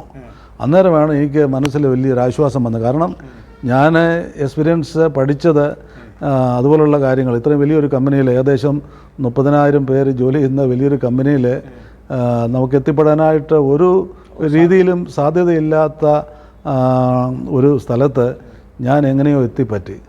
അവരെന്നോട് ജോലി ഇങ്ങോട്ട് ഓഫർ ചെയ്യുക, ഞാനാണെങ്കിലും ഒരു ജോലിക്ക് വേണ്ടി ആഗ്രഹിക്കുകയുമാണ്. അപ്പോൾ ഏതായാലും ദൈവം അത്ഭുതകരമായിട്ട് അവിടെ ഒരു ജോലിക്ക് അപ്പോൾ ഞാൻ സാലറിയെക്കുറിച്ചൊക്കെ സംസാരിച്ചപ്പോൾ ഒരു ഫിഗർ പറഞ്ഞു. സാധാരണയായി സൗദിയിൽ അവിടുത്തെ ഒരു സെമി ഗവൺമെൻറ് കമ്പനിയോ ഒരു ഗവൺമെൻറ് കമ്പനിയോ അതുപോലുള്ള വലിയ കോർപ്പറേറ്റ് സ്ഥാപനങ്ങളിലൊക്കെ ഒരു ജോലി കിട്ടണമെന്നുണ്ടെങ്കിൽ വളരെ ബുദ്ധിമുട്ടാണ്. നമ്മുടെ ഇന്ത്യക്കാർക്കൊക്കെ വളരെ ബുദ്ധിമുട്ടാണ്. രണ്ടാമത്തെ കാര്യം, എൻ്റെ ക്വാളിഫിക്കേഷൻ ആണെങ്കിൽ ഒരു ഗ്രാജുവേഷനേ ഉള്ളൂ, BCom ഉള്ളൂ. പിന്നെ ബാക്കി ഇൻഷുറൻസിൻ്റെ പല ചെറിയ പരീക്ഷ പാസ്സായെങ്കിലും അതൊന്നും വലിയൊരു ക്വാളിഫൈഡ് എക്സാമൊന്നുമല്ല. എന്നാൽ ഈ കിട്ടിയ ജോലി എന്ന് പറയുന്നത് വളരെ ഉന്നതമായിട്ടുള്ളൊരു ജോലിയുമാണ്. അപ്പോൾ അതെനിക്ക് എന്നെ ഒത്തിരി ചിന്തിപ്പിച്ചു. ഞാൻ ഒരു ജോലിക്ക് അപ്ലൈ ചെയ്തിട്ടില്ല. പക്ഷെങ്കിൽ ആ ഒരു കമ്പനി നിർത്തി പോകുമ്പോൾ എനിക്കൊരു ജോലി അത്യാവശ്യമാണ്. കാരണം ആ സമയത്ത് മക്കൾ 3 പേര് ചെറുപ്രായത്തിൽ പഠിച്ചുകൊണ്ട് നിൽക്കുന്നു. പിന്നെ വൈഫിന് അവിടെ ഒരു ജോലി, അവിടുത്തെ മിനിസ്ട്രി ഹോസ്പിറ്റലിലെ നഴ്സായിട്ട് ജോലിയുണ്ട്. എന്നിരുന്നാലും അതുകൊണ്ട് അവിടുത്തെ വീട്ടുവാടകയും 3 കുഞ്ഞുങ്ങളുടെ പഠനവും എല്ലാം കൂടെ ഒന്നും നമുക്ക് ശരിയാക്കി പോരാനായിട്ട് ബുദ്ധിമുട്ടാണ്. അങ്ങനെ ഇരിക്കുന്ന സമയത്ത് ഈ ജോലി ദൈവം വിളിച്ചു തന്ന പോലെ ഒരു വലിയൊരു അത്ഭുതകരമായിട്ട് എനിക്ക് തോന്നി. കാരണം ഒരു കമ്പനിയിൽ നമ്മൾ ആപ്ലിക്കേഷൻ കൊടുക്കാതെ അവിടെ ഒരു വേക്കൻസി ഉണ്ടെന്നറിയാതെ അവിടെ ഞാൻ പിന്നീട് എനിക്ക് മനസ്സിലാക്കിയത്, ഇപ്പോഴും എനിക്ക് അതിൻ്റെ പൂർണ്ണരൂപം അറിയത്തില്ല. ഞാൻ അവിടെ ഈ ജോലി നഷ്ടപ്പെട്ട സമയത്ത് ഒരു CV ഉണ്ടാക്കി അവിടെയുള്ള പല ഇൻഷുറൻസ് കമ്പനികളിൽ ഇങ്ങനെ കൊടുത്തിരുന്നു. അപ്പം എനിക്ക് ലാസ്റ്റിലെ എക്സ്പീരിയൻസ് എൻ്റെ ഇൻഷുറൻസിനായിരുന്നതുകൊണ്ട്, ഇൻഷുറൻസിൻ്റെ സർവേയും അങ്ങനെയൊക്കെയുള്ള സബ്ജക്റ്റ് ആയിരുന്നതുകൊണ്ട് ഞാൻ അനേക ഇൻഷുറൻസ് കമ്പനികളിൽ എൻ്റെ CV കൊടുത്തു. അപ്പോൾ എൻ്റെ അനുമാനം ശരിയാണെങ്കിൽ ഈ കമ്പനിക്കാർ ഏതോ ഇൻഷുറൻസുകാരോട്, ഏതെങ്കിലുമൊക്കെ ഇൻഷുറൻസുകാരോട് പറഞ്ഞു കാണും അവർക്കൊരു ഇൻഷുറൻസിനകത്ത് എക്സ്പീരിയൻസ് ഉള്ള ഒരു എക്സ്പെർട്ടിനെ വേണമെന്ന് പറഞ്ഞു കാണും. അവരാരോ എൻ്റെ പേര് അവിടെ കൊടുത്ത്, അങ്ങനെയാണ് എൻ്റെ പേര് ഈ കമ്പനിക്ക് കിട്ടിയതും എന്നെ വിളിച്ചതും ഈ ജോലി ഓഫർ ചെയ്തതും. അത് ദൈവത്തിൻ്റെ വലിയൊരു പദ്ധതിയാണ്. കാരണം അന്ന് അങ്ങനെ ഒരു ജോലി കിട്ടിയില്ലെന്നുണ്ടെങ്കിൽ ഒത്തിരി ബുദ്ധിമുട്ടാണ്. കാരണം ആ ജോലി നഷ്ടപ്പെട്ട് കഴിഞ്ഞാൽ അവിടുന്ന് വേറൊരു ജോലി എനിക്ക് കിട്ടിയാലും അവർ എന്നെ മാത്രമേ എടുക്കുകയുള്ളൂ. അപ്പോൾ എൻ്റെ വൈഫും കുഞ്ഞുങ്ങളും എല്ലാം നാട്ടിൽ വരണം. പിന്നെ എനിക്ക് അവരുടെ ആ കമ്പനിയുടെ വിസയിലേക്ക് എന്നെ ചേഞ്ച് ചെയ്തതിന് ശേഷം രണ്ടാമത് ഇവരെല്ലാം വീണ്ടും ട്രാവൽ ചെയ്യണം. അത് ഭാരിച്ച ചിലവാണ്. അപ്പോൾ ഉപയോഗിച്ചുകൊണ്ടിരിക്കുന്ന വീട് വിടണം. അങ്ങനെ ഒത്തിരി അതിൻ്റെ ഒത്തിരി കോംപ്ലിക്കേഷൻ എന്ന് പറഞ്ഞാൽ നമുക്ക് പറഞ്ഞറിയിക്കാൻ പറ്റത്തില്ല. എന്നാൽ ഈ കമ്പനി ജോലി കിട്ടിക്കഴിഞ്ഞപ്പോഴും അവരും ഇതേ ഓഫർ തന്നെ വെച്ചു. രാജു, ഇവിടെ ഈ രാജുവിൻ്റെ വിസ മറ്റേ കമ്പനിയിൽ നിന്ന് ഇങ്ങോട്ട് ചേഞ്ച് ചെയ്യാനായിട്ട് ഇച്ചിരി ബുദ്ധിമുട്ടുണ്ട്. കാരണം രാജുവിൻ്റെ വിസ കിടക്കുന്നത് അക്കൗണ്ടൻ്റ് എന്നുള്ള വിസയാണ്. ഞങ്ങൾക്കാണെങ്കിൽ ഞങ്ങളുടെ ഈ കമ്പനിയുടെ വലിപ്പം അനുസരിച്ച് ഏകദേശം 500 അധികം അക്കൗണ്ടന്റുമാർ ഞങ്ങളുടെ അക്കൗണ്ട്സ് ഡിപ്പാർട്ട്മെൻറ്റിലുണ്ട്. ഇനി ഒരു അക്കൗണ്ടിനെ വേണമെന്നും പറഞ്ഞ് മിനിസ്ട്രി കൊടുക്കുമ്പോൾ ചിലപ്പോൾ രാജുവിൻ്റെ വിസ തള്ളിപ്പോവും. അങ്ങനെ ഒരു റിസ്ക്കാണ്. അതുകൊണ്ട് ഒരു കാര്യം ചെയ്യുക, ഞങ്ങളുടെ വിസ ഒത്തിരി ബോംബെയിൽ കിടപ്പുണ്ട്, രാജു ഇവിടുന്ന് പൊക്കോ, അവിടെ ഞങ്ങളുടെ ഏജൻസിനോട് പറഞ്ഞാൽ ഒരു 15 ദിവസത്തേക്ക് രാജുവിനെ തിരിച്ച് കയറി വരാം. അപ്പോൾ ഞാൻ പറഞ്ഞു അത് നടക്കത്തില്ല, എന്നെ നിങ്ങൾ ലോക്കലി തന്നെ ട്രാൻസ്ഫർ ചെയ്തെങ്കിൽ മാത്രമേ എനിക്ക് ഈ ജോലി എടുക്കാനായിട്ട് കഴിയത്തുള്ളൂ. കാരണം എൻ്റെ മക്കൾ സ്കൂളിൽ പഠിച്ചുകൊണ്ടിരിക്കുന്നു, അവരെ എല്ലാം എക്സിറ്റ് അടിച്ച് നാട്ടിൽ വിട്ടിട്ട് തിരിച്ച് വീണ്ടും കൊണ്ടുവരുവാന്ന് പറഞ്ഞാൽ അത് വളരെ ബുദ്ധിമുട്ടുള്ള പരിപാടിയാണ്. അതുകൊണ്ട് നിങ്ങൾ ഇത് ചെയ്തെങ്കിലേ, കാരണം എനിക്ക് സത്യത്തിൽ ജോലി ആവശ്യമാണ്, എന്നാലും ഞാൻ ദൈവത്തിൽ വിശ്വാസം അർപ്പിച്ച് ഈ ഒരു ഡിമാൻഡ് വെച്ചു. അതും അവർ അക്സെപ്റ്റ് ചെയ്തു. നമ്മൾ പറഞ്ഞ എല്ലാ ഡിമാൻഡുകളും അക്സെപ്റ്റ് ചെയ്തു. നമ്മൾ ആവശ്യപ്പെട്ട സാലറി അവർ അക്സെപ്റ്റ് ചെയ്തു. അതിനേക്കാളൊരു സന്തോഷം എന്താണെന്ന് ചോദിച്ചാൽ, അവിടെ ഈ സാലറി അക്സെപ്റ്റ് ചെയ്ത് കഴിഞ്ഞതിന് ശേഷം അവരുടെ ഹ്യൂമൻ റിസോഴ്സസ് ഡിപ്പാർട്ട്മെൻറ്റ് HR അവരാണ് ആളിനെ ഹയർ ചെയ്യുന്നത്.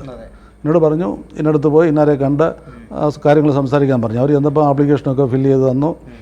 ഞാൻ അപ്ലൈ ചെയ്ത് സാലറി അവർ തന്നിരിക്കുന്ന ഓഫർ ഞാൻ നോക്കിയപ്പോൾ എനിക്ക് നേരത്തെ പറഞ്ഞതിനേക്കാളിലും തുക കൂടുതലാണ്.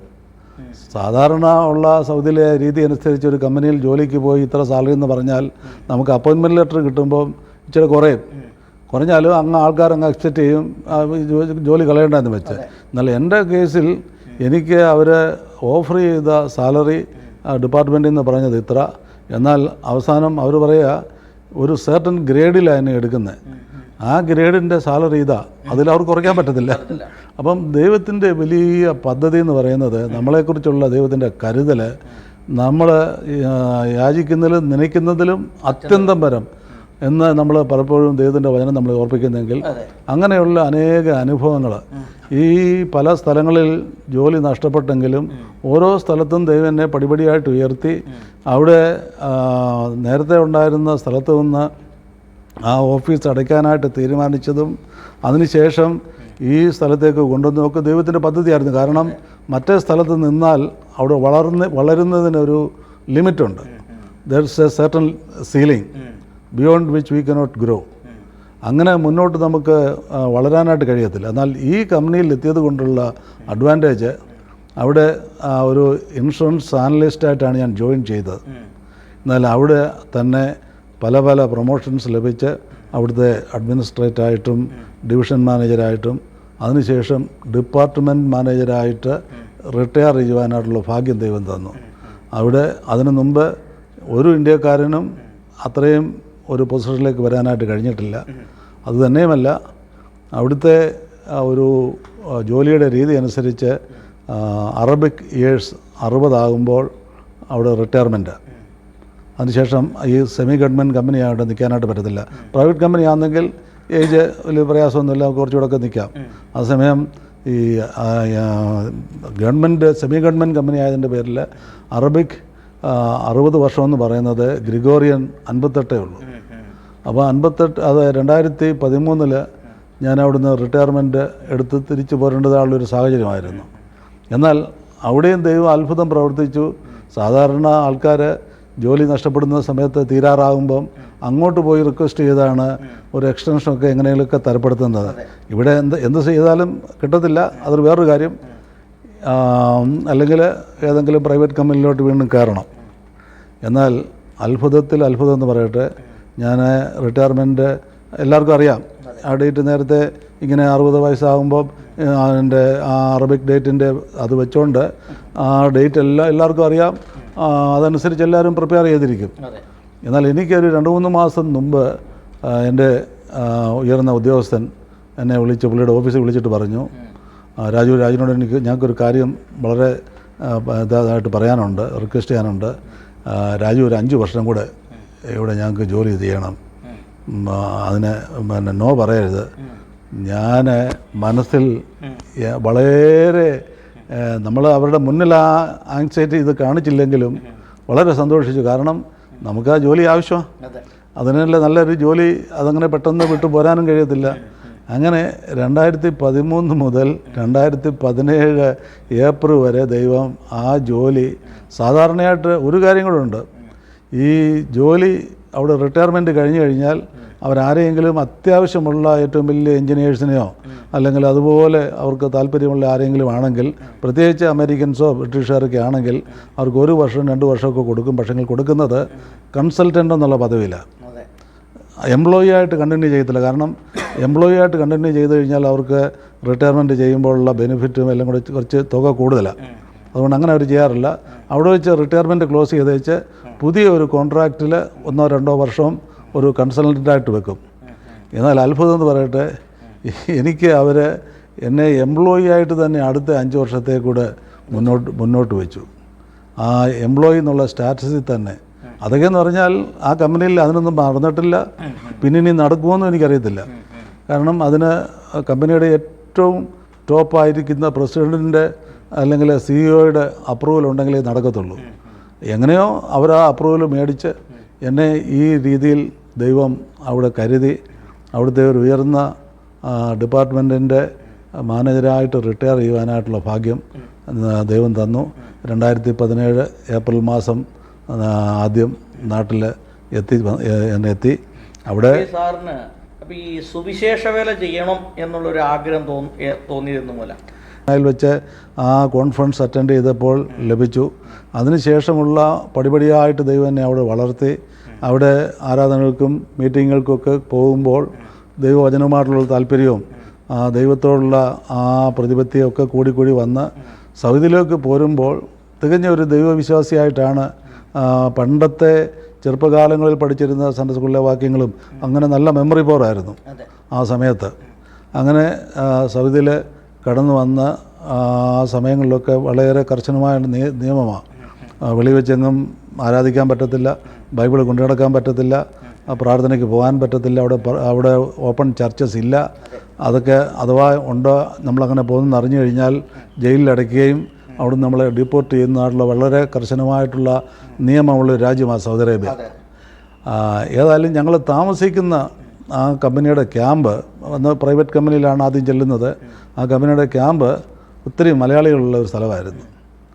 അവിടെ ഞങ്ങൾ രഹസ്യമായിട്ട് ഒരു ചെറിയ ആരാധന ബാച്ചിലേഴ്സ് ക്യാമ്പിൽ ഞങ്ങൾ ആരംഭിച്ചു. അതിന് കുറച്ച് പേർ കൂടി വരുന്നു. അങ്ങനെ ചെറിയൊരു സൗകര്യം അവിടെ കിട്ടി. അതിനുശേഷം ഞാൻ പ്രൊമോഷൻ കിട്ടി മറ്റൊരു റിമോട്ട് ഏരിയയിലേക്ക് കടന്നു പോയപ്പോൾ അവിടെ കുറച്ച് ആളുകളെയൊക്കെ സംഘടിപ്പിച്ച് ഒരു കൂട്ടായ്മ ക്രമീകരിക്കാനായിട്ട് കഴിഞ്ഞു. അങ്ങനെ പടിപടിയായിട്ട് വളരുവാനായിട്ട് കഴിഞ്ഞു.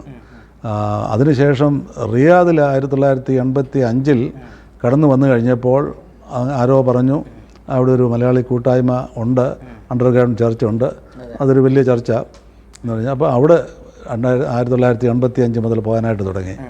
അവിടെ ചെല്ലുന്ന സമയത്ത് ഈ കൂട്ടായ്മയിൽ നല്ലപോലെ ഞാൻ പ്രാർത്ഥിക്കുമായിരുന്നു. ആ സമയങ്ങളിലൊക്കെ പ്രാർത്ഥിക്കുമ്പം നല്ല ദൈവത്തിൻ്റെ ഒരു ശക്തി നല്ല രീതിയിൽ പ്രാർത്ഥിക്കാനായിട്ടുള്ള കൃപയുണ്ടായിരുന്നു. അപ്പോൾ ഒരു ദിവസം പ്രാർത്ഥന കഴിഞ്ഞപ്പോൾ അവിടുത്തെ ഗ്രൂപ്പ് ലീഡർ പറഞ്ഞു, രാജു അടുത്ത ആഴ്ച രാജു ആ ദൈവവചനം സംസാരിക്കുമെന്ന് പറഞ്ഞു. അപ്പോൾ ഞാൻ പറഞ്ഞു, ചോദിച്ചാൽ ഞാനങ്ങനെ ഇതുപോലെ ദൈവവചനമൊന്നും സംസാരിച്ചിട്ടില്ല, അതുപോലെ ഇവിടെ ഇപ്പോൾ ഇത്രയും വലിയൊരു ആൾക്കാരുടെ മുൻപിൽ എഴുന്നേറ്റ് നിൽക്കാനായിട്ട് എനിക്ക് പറ്റത്തില്ല എന്ന് പറഞ്ഞു. അപ്പോൾ അച്ഛൻ പറഞ്ഞു അടുത്ത ആഴ്ച രാജുവാണ് എടുക്കുന്നത്. ഞാൻ പറഞ്ഞു പറ്റത്തില്ല എന്ന് പറഞ്ഞാൽ പറഞ്ഞു അടുത്ത ആഴ്ച രാജു മെസ്സേജ് എടുക്കുന്നില്ലെങ്കിൽ ഇവിടെ ആരെയും അന്ന് മെസ്സേജ് ഇല്ലെന്ന് വെച്ചോളാം, നമുക്ക് പ്രാർത്ഥിച്ചിട്ട് പോകാമെന്ന് പറഞ്ഞു. അപ്പോൾ എൻ്റെ പേരിലൊരു നിർബന്ധം കടന്നു വന്നു. ആ ദിവസങ്ങളിൽ ശരിക്ക് ദൈവസ്ഥാനത്തിൽ ഇരുന്ന് ദൈവവചനം ധ്യാനിക്കാനായിട്ടും ദൈവം അനുഗ്രഹിക്കപ്പെട്ടതായുള്ള ഒരു ദൈവവചനം ആദ്യമായിട്ട് സംസാരിക്കുന്നത് നെഹമ്യാവിൻ്റെ പുസ്തകം 2-ാം അധ്യായത്തിൽ എഴുന്നേൽപ്പീൻ നാം ഇനി നിന്നാപാത്രമായിരിക്കാതെ വണ്ണം യെരുശലേമിൻ്റെ മതിലുകൾ പണിയുക എന്നുള്ള ആ ഒരു വചനം ശ്രദ്ധയിൽ വന്ന് നെഹമ്യാവിൻ്റെ പുസ്തകം എനിക്ക് ഒത്തിരി ഇഷ്ടമുള്ളൊരു പുസ്തകമായിരുന്നു. അതിൽ നിന്ന് പിന്നെ അനേക പ്രാവശ്യം അനേക മെസ്സേജുകളൊക്കെ എടുക്കുവാനായിട്ട് ദൈവം അവസരം തന്നു. അത് സത്യത്തിൽ ഒരു തുടക്കമായിരുന്നു. ആത്മീയമായിട്ട് ഒരു വളർച്ചയ്ക്ക് അത് സഹായിച്ചു. ആ കൂട്ടായ്മ, അതിൻ്റെ കൂട്ടായ്മയുടെ ലീഡർ എല്ലാവരെയും ഇതുപോലെ എൻകറേജ് ചെയ്ത് എല്ലാവർക്കും ചാൻസ് കൊടുത്ത് ചെറുപ്പക്കാരെ എല്ലാം മുന്നോട്ട് കൊണ്ടുവന്ന് ഒന്നുകിൽ കൂട്ടായ്മ ലീഡ് ചെയ്യണം, അല്ലെങ്കിൽ ആരാധനയ്ക്ക് ലീഡ് ചെയ്യണം, അല്ലെങ്കിൽ ഇതുപോലെ വചനസൃഷ്ടിക്ക് ലീഡ് ചെയ്യണം, അല്ലെങ്കിൽ മധ്യസ്ഥ പ്രാർത്ഥനയ്ക്ക് ലീഡ് ചെയ്യണം. അങ്ങനെ ഒരു നിർബന്ധം ഉണ്ടായിരുന്നുണ്ട്. ആ കൂട്ടായ്മ എന്നെ ഒത്തിരി ശക്തീകരിച്ചു. അവിടെ 2 പേരായിരുന്നു അതിൻ്റെ നേതൃത്വം കൊടുത്തിരുന്നത്. ഒരു കുമ്മനാട്ടുള്ള ഒരു ജോർജ് മത്തായിച്ചാനെ ഒരിക്കലും മറക്കാൻ പറ്റത്തില്ല. അതുപോലെ തന്നെ ഒരു ജോർജ് മാത്യു സാറ് അവിടുത്തെ ഒരു കമ്പനിയുടെ ജനറൽ മാനേജർ, ഒരു സൗദി പ്ലാസ്റ്റിക് എന്ന് പറയുന്ന കമ്പനിയുടെ ജനറൽ മാനേജറായിരുന്നു. അദ്ദേഹം ഇപ്പോൾ കാനഡയിൽ ആയിരിക്കുന്നു. അദ്ദേഹം വളരെ മഹത്തരമായുള്ള ശുശ്രൂഷ ചെയ്യുന്നു. ഞാൻ പലപ്പോഴും കാനഡയിൽ പോകുമ്പം ജോർജ് മസാറിൻ്റെ വീട്ടിലൊക്കെ പോകാറുണ്ട്. ആ പഴയ സ്നേഹബന്ധം ഇപ്പോഴും നിലനിർത്തുന്നു. അങ്ങനെ ആത്മീയമായിട്ട് ഒത്തിരി പേര് കൈപിടിച്ച് മുന്നോട്ട് വളർത്തിയതിൻ്റെ അതിൻ്റെ പേരിലാണ് എനിക്കും ആത്മീയമായിട്ട് വളരാനുള്ളൊരു താല്പര്യം. ഇപ്പോൾ എന്തൊക്കെ പ്രവർത്തനങ്ങളാണ് ചെയ്യുന്നത്? സൗദിയിൽ ഞാനായിരുന്ന സമയത്ത് ഞാൻ ഓർപ്പിച്ചല്ലോ, നമുക്ക് അവിടെ ഓപ്പൺ ചർച്ച് ഇല്ലാത്തതിൻ്റെ പേരിൽ ഞങ്ങൾ സാധാരണയായിട്ട് ചെയ്യുന്നത് ഒരു ഭവനത്തിൽ ഉള്ളിലെ മുറി ഒന്നിലെ 4x5 അല്ലെങ്കിൽ 5x5 ഒക്കെ ഉള്ളതായിട്ടുള്ള മുറികൾ മാക്സിമം ഒരു 60-70 പേരെ കൂടുതൽ അക്കോമഡേറ്റ് ചെയ്യാൻ പറ്റത്തില്ല. കാരണം ഈ മുറിയെല്ലാം സൗണ്ട് പ്രൂഫ് ചെയ്യണമെങ്കിൽ കംപ്ലീറ്റ് സീൽ ചെയ്ത് അതിനകത്ത് AC ഒക്കെ ഉള്ളതുകൊണ്ട് പിന്നെ ശബ്ദം വെളിയിൽ പോകാത്ത രീതിയിൽ ക്രമീകരിച്ച് അങ്ങനെയാണ് ആരാധന നടത്തുന്നത്. അപ്പോൾ അതുകൊണ്ട് ഒത്തിരി ഗ്രൂപ്പുകളുണ്ട്. അപ്പോൾ ഓരോ ഗ്രൂപ്പുകളിൽ നാട്ടിൽ നിന്ന് അച്ഛന്മാരോ ഉപദേശിമാരോ ഇവാഞ്ചലിസ്റ്റോ ഒന്നും വരാൻ കഴിയാത്ത സാഹചര്യത്തിൽ അവിടെയുള്ളവർ തന്നെയാണ് ഓരോ സമയങ്ങളിൽ മെസ്സേജ് എടുക്കുന്നത്. അപ്പം നമുക്ക് പല സമയങ്ങളിലും നിർബന്ധം വന്ന് ദൈവനെ സൂക്ഷിക്കാനായിട്ട് തുടങ്ങി. അങ്ങനെ ആ കൂട്ടായ്മയിൽ കൂടി ലഭിച്ചതായിട്ടുള്ള എക്സ്പീരിയൻസ് ദൈവജനം സൂക്ഷിക്കാനായിട്ട് ഉള്ള ഒരു താല്പര്യവും ദൈവം അതിനെ അനുവദിച്ചതും മൂലം മറ്റു പല ചെറിയ കൂട്ടായ്മകളിലൊക്കെ ദൈവജനം സൂക്ഷിക്കാനായിട്ട് തുടങ്ങി. അങ്ങനെ ഗ്രാജ്വലി ദൈവം പല കൂട്ടായ്മകളിലേക്ക് അയച്ച് അവിടെയൊക്കെയും ദൈവജനം സൂക്ഷിക്കാനായിട്ടിടയായി. അപ്പം കൂടാതെ എൻ്റെ ഭവനത്തിൽ വെച്ച് തന്നെ ഒരു കൂട്ടായ്മ ആരംഭിക്കാനായിട്ടും അത് പല സഭകളിലുള്ള സഹോദരങ്ങൾ ഒരുമിച്ച് ചേർന്ന് ഈ കൂട്ടായ്മ നടത്താനായിട്ടൊക്കെ ഉള്ള ക്രമീകരണം ചെയ്തു. അപ്പോൾ ഇവിടെ ഇപ്പോൾ ഇങ്ങനെ ഒരു കൂട്ടായ്മ നടക്കുന്നുണ്ടല്ലോ, അപ്പോൾ ഇങ്ങനൊരു കൂട്ടായ്മ ആരംഭിക്കാനായിട്ട് ഉള്ള ഒരു തീരുമാനം എന്താ? അത് സൗദിയിലെ അധിക കൂട്ടായ്മകളും അങ്ങനെ തന്നെയായിരുന്നു. കാരണം അവിടെ ഈ ആരാധനയ്ക്ക് സ്വാതന്ത്ര്യമില്ലാത്തതുകൊണ്ട് അവിടെ കടന്നു വരുന്നതിൽ ക്രിസ്ത്യാനികളിൽ തന്നെ ഒരു നല്ല ശതമാനം ആൾക്കാരും ആരാധനയ്ക്ക് പോകാൻ പേടിയാണ്. വിളിക്കുമ്പോൾ പറയും, സാറേ ഇവിടെ ഇച്ചിരി പൈസ ഉണ്ടാക്കാൻ വന്നതാണ്, ഞങ്ങൾ നാട്ടിൽ ചെന്നിട്ട് ഈ സുവിശേഷവും ആരാധനയൊക്കെ നാട്ടിൽ ചെന്ന് ചെയ്തോളാം, ഇവിടെ അതിനുള്ള സ്വാതന്ത്ര്യമില്ലല്ലോ, പള്ളിയൊന്നുമില്ലല്ലോ, അതുകൊണ്ട് ഞങ്ങൾ വരത്തില്ല എന്ന് പറഞ്ഞു ഒഴിയും. അപ്പം വരുന്നത് ഒരു 15-20% ആൾക്കാരാണ് പ്രാരംഭ സമയങ്ങളിലൊക്കെ 81, 82 ആ കാലഘട്ടത്തിലൊക്കെ വന്നുകൊണ്ടിരുന്നത്. അപ്പം വരുന്ന കുറച്ച് പേരെ കൂട്ടി വരുത്തി അവരുമായിട്ട് ഒരു ആത്മീയ ബന്ധം നിലനിർത്തുകയും അങ്ങനെ വരുമ്പോൾ ഒരു സഭയുടെ ആൾക്കാരെ കിട്ടത്തില്ല, പല സഭകളിൽ നിന്നുള്ളവരായിരിക്കും. ആദ്യത്തെ ഞങ്ങളുടെ കൂട്ടായ്മ എന്ന് പറയുന്നത് എല്ലാവരും കൂടെ ചേർന്ന് വരുന്ന ഒരു കൂട്ടായ്മയായിരുന്നു. അപ്പോൾ അത് തന്നെയാണ് പിന്നീട് ഉള്ള സമയങ്ങളിലും തുടർന്ന് നടത്തിക്കൊണ്ടിരുന്നത്. ഏകദേശം 36 വർഷക്കാലം അങ്ങനെയുള്ള ഒരു അന്തരീക്ഷത്തിൽ നാട്ടിൽ കടന്നു വന്നപ്പോൾ ഇങ്ങനെ എല്ലാ സഭകളും കൂടെ ചേർന്ന് നടത്തുന്ന ഒരു കൂട്ടായ്മ ഞാനങ്ങനെ അധികം കണ്ടിട്ടില്ല. അപ്പം ഞാനങ്ങനെ മനസ്സിൽ ചിന്തിച്ചു, എനിക്ക് ഒരു ബിൽഡിംഗ് ഉണ്ട്, അതിൻ്റെ ആക്ച്വലി ഒരു കൊമേർഷ്യൽ ഇതിനു വേണ്ടിയാണ് ആ ഫ്ലോറ് പണിഞ്ഞതെങ്കിലും അതിൻ്റെ ഒരു പോർഷൻ ഒരു പ്രെയർ ഹോളായിട്ട് കൺവേർട്ട് ചെയ്ത് അവിടെ ഒരു ആരാധന സ്റ്റാർട്ട് ചെയ്താൽ എങ്ങനെയാണ്. അതിനു മുമ്പേ അവധിക്കൊക്കെ വരുമ്പോൾ ഞങ്ങൾ കണ്ടുമുട്ടുന്ന ഞങ്ങളുടെ ഇവിടെ ഒരു ഐക്യ ക്രിസ്തീയ കൂട്ടായ്മ ഉണ്ടായിരുന്നു. അതിൻ്റെ ലീഡർ ജോർജ് മാസ് സാറ്, അല്ലെങ്കിൽ ലാൽ സാർ എന്ന് ഞങ്ങൾ സ്നേഹത്തോടെ വിളിക്കുന്ന ലാൽ സാറ്, ഏകദേശം 10-30 വർഷത്തിലധികമായിട്ട് ഇങ്ങനെയൊരു കൂട്ടായ്മ ചെറിയ തോതിൽ ഞായറാഴ്ചകളിലെ ഭവനങ്ങളിൽ ഒക്കെ നടത്തുന്നുണ്ടായിരുന്നു. അപ്പോൾ ലാൽ സാറാണ് ഞാൻ പറഞ്ഞത്, ലാൽ സാറേ നമുക്ക് സ്ഥലമുണ്ട്, കൂട്ടായ്മയ്ക്ക് നമുക്കൊരു ക്രമീകരണം ചെയ്താൽ നമുക്കെല്ലാം കൂടെ ഒരുമിച്ച് കൂടി വരുന്ന ഒരു ക്രമീകരണം ചെയ്യാമെന്ന് പറഞ്ഞു. അപ്പോൾ ഓരോ ദിവസവും നോക്കിയപ്പോൾ ലാൽ സാറിൻ്റെ ഷെഡ്യൂൾ അനുസരിച്ച് ഫ്രീ ആയിട്ട് കിട്ടിയ ഒരു ദിവസം ചൊവ്വാഴ്ച. അപ്പോൾ അങ്ങനെ എല്ലാ ആഴ്ചകളിലും എല്ലാ ചൊവ്വാഴ്ചകളിലും വൈകിട്ട് കൂട്ടായ്മ 2017 ഞങ്ങൾ കടന്നു വന്ന ആ സമയം മുതൽ ആരംഭിച്ചു. അതിപ്പോഴും ഭംഗിയായിട്ട് നടക്കുന്നു. ആ സമയങ്ങളിൽ പ്രാരംഭ സമയങ്ങളിൽ ഒരു 180 പേര് വിവിധ സഭകളിൽ നിന്നുള്ളവർ ഇവിടെ കടന്നു വന്ന് ആരാധിക്കുമായിരുന്നു. കോവിഡ് ആയപ്പോൾ 2020 മാർച്ച് മാസം ആദ്യമാണ് റാന്നിയിൽ കൊറോണ ഇവിടെ വരുന്നത്. ആ സമയത്ത് ഒരു ഇത് ഹോള് അടച്ചിടേണ്ടി വന്നു. അത് വലിയൊരു സങ്കടമായിരുന്നു.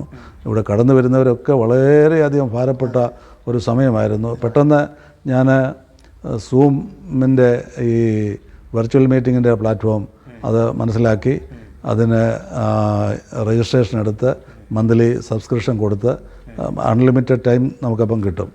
അങ്ങനെ സൂമിൽ കൂടെ മീറ്റിംഗ് നടത്തി ഏകദേശം ഒരു 2020, 2021, 2022 പകുതി വരെ അങ്ങനെ സൂമിൽ കൂടെ നടത്തി. എന്നിട്ട് 2022 ഓഗസ്റ്റ് മാസം മുതൽ വീണ്ടും ഹോളിൽ വെച്ച് ആരംഭിക്കുമ്പോൾ ആൾക്കാർ വരുമോ ഇല്ലയോ എന്നുള്ള ആശങ്കകളൊക്കെ ഉണ്ടായിരുന്നു. ആദ്യ സമയങ്ങളിൽ കടന്നു വന്ന അത്രയും പേരില്ലെങ്കിലും ഒരു 80-നും 100-നും ഇടയ്ക്കുള്ള ആൾക്കാർ ഇപ്പോഴും എല്ലാ ചൊവ്വാഴ്ചകളിലും കടന്നു വരുന്നു എന്നുള്ളത് സന്തോഷത്തോടെ അറിയിക്കുന്നു. വളരെ പ്രഗത്ഭരായിട്ടുള്ള സുവിശേഷകരും അച്ഛന്മാരും ബിഷപ്പന്മാരും അതുപോലെ തന്നെ പാസ്റ്റർമാരും ഒക്കെ കടന്നു വന്ന് അനുഗ്രഹിക്കപ്പെട്ട ദൈവശുശ്രൂഷ നടത്തുന്നു. 3 പ്ലാറ്റ്ഫോമിലാണ് ഇത് ചെയ്യുന്നത്. ഒന്ന് ഇവിടെ ഫിസിക്കലായിട്ട് ഹോളിൽ നിന്ന്, 2 സൂം പ്ലാറ്റ്ഫോമിൽ കൂടെ. സൂം തുടങ്ങാനുള്ള സാഹചര്യം ഞാൻ പറഞ്ഞല്ലോ.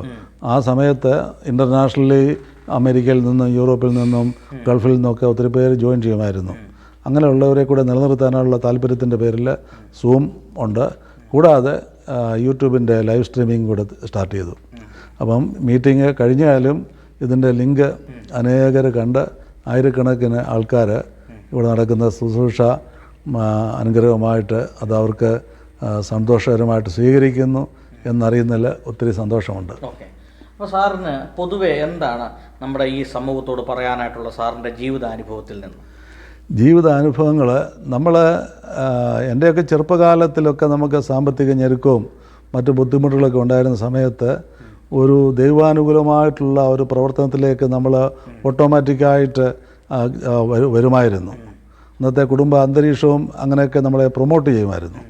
എന്നാൽ ഈ സാമ്പത്തിക ഭദ്രത കൂടി വന്നു കഴിഞ്ഞപ്പോൾ മറ്റ് പലതിലും നമ്മുടെ ആശ്രയമായി പോയി.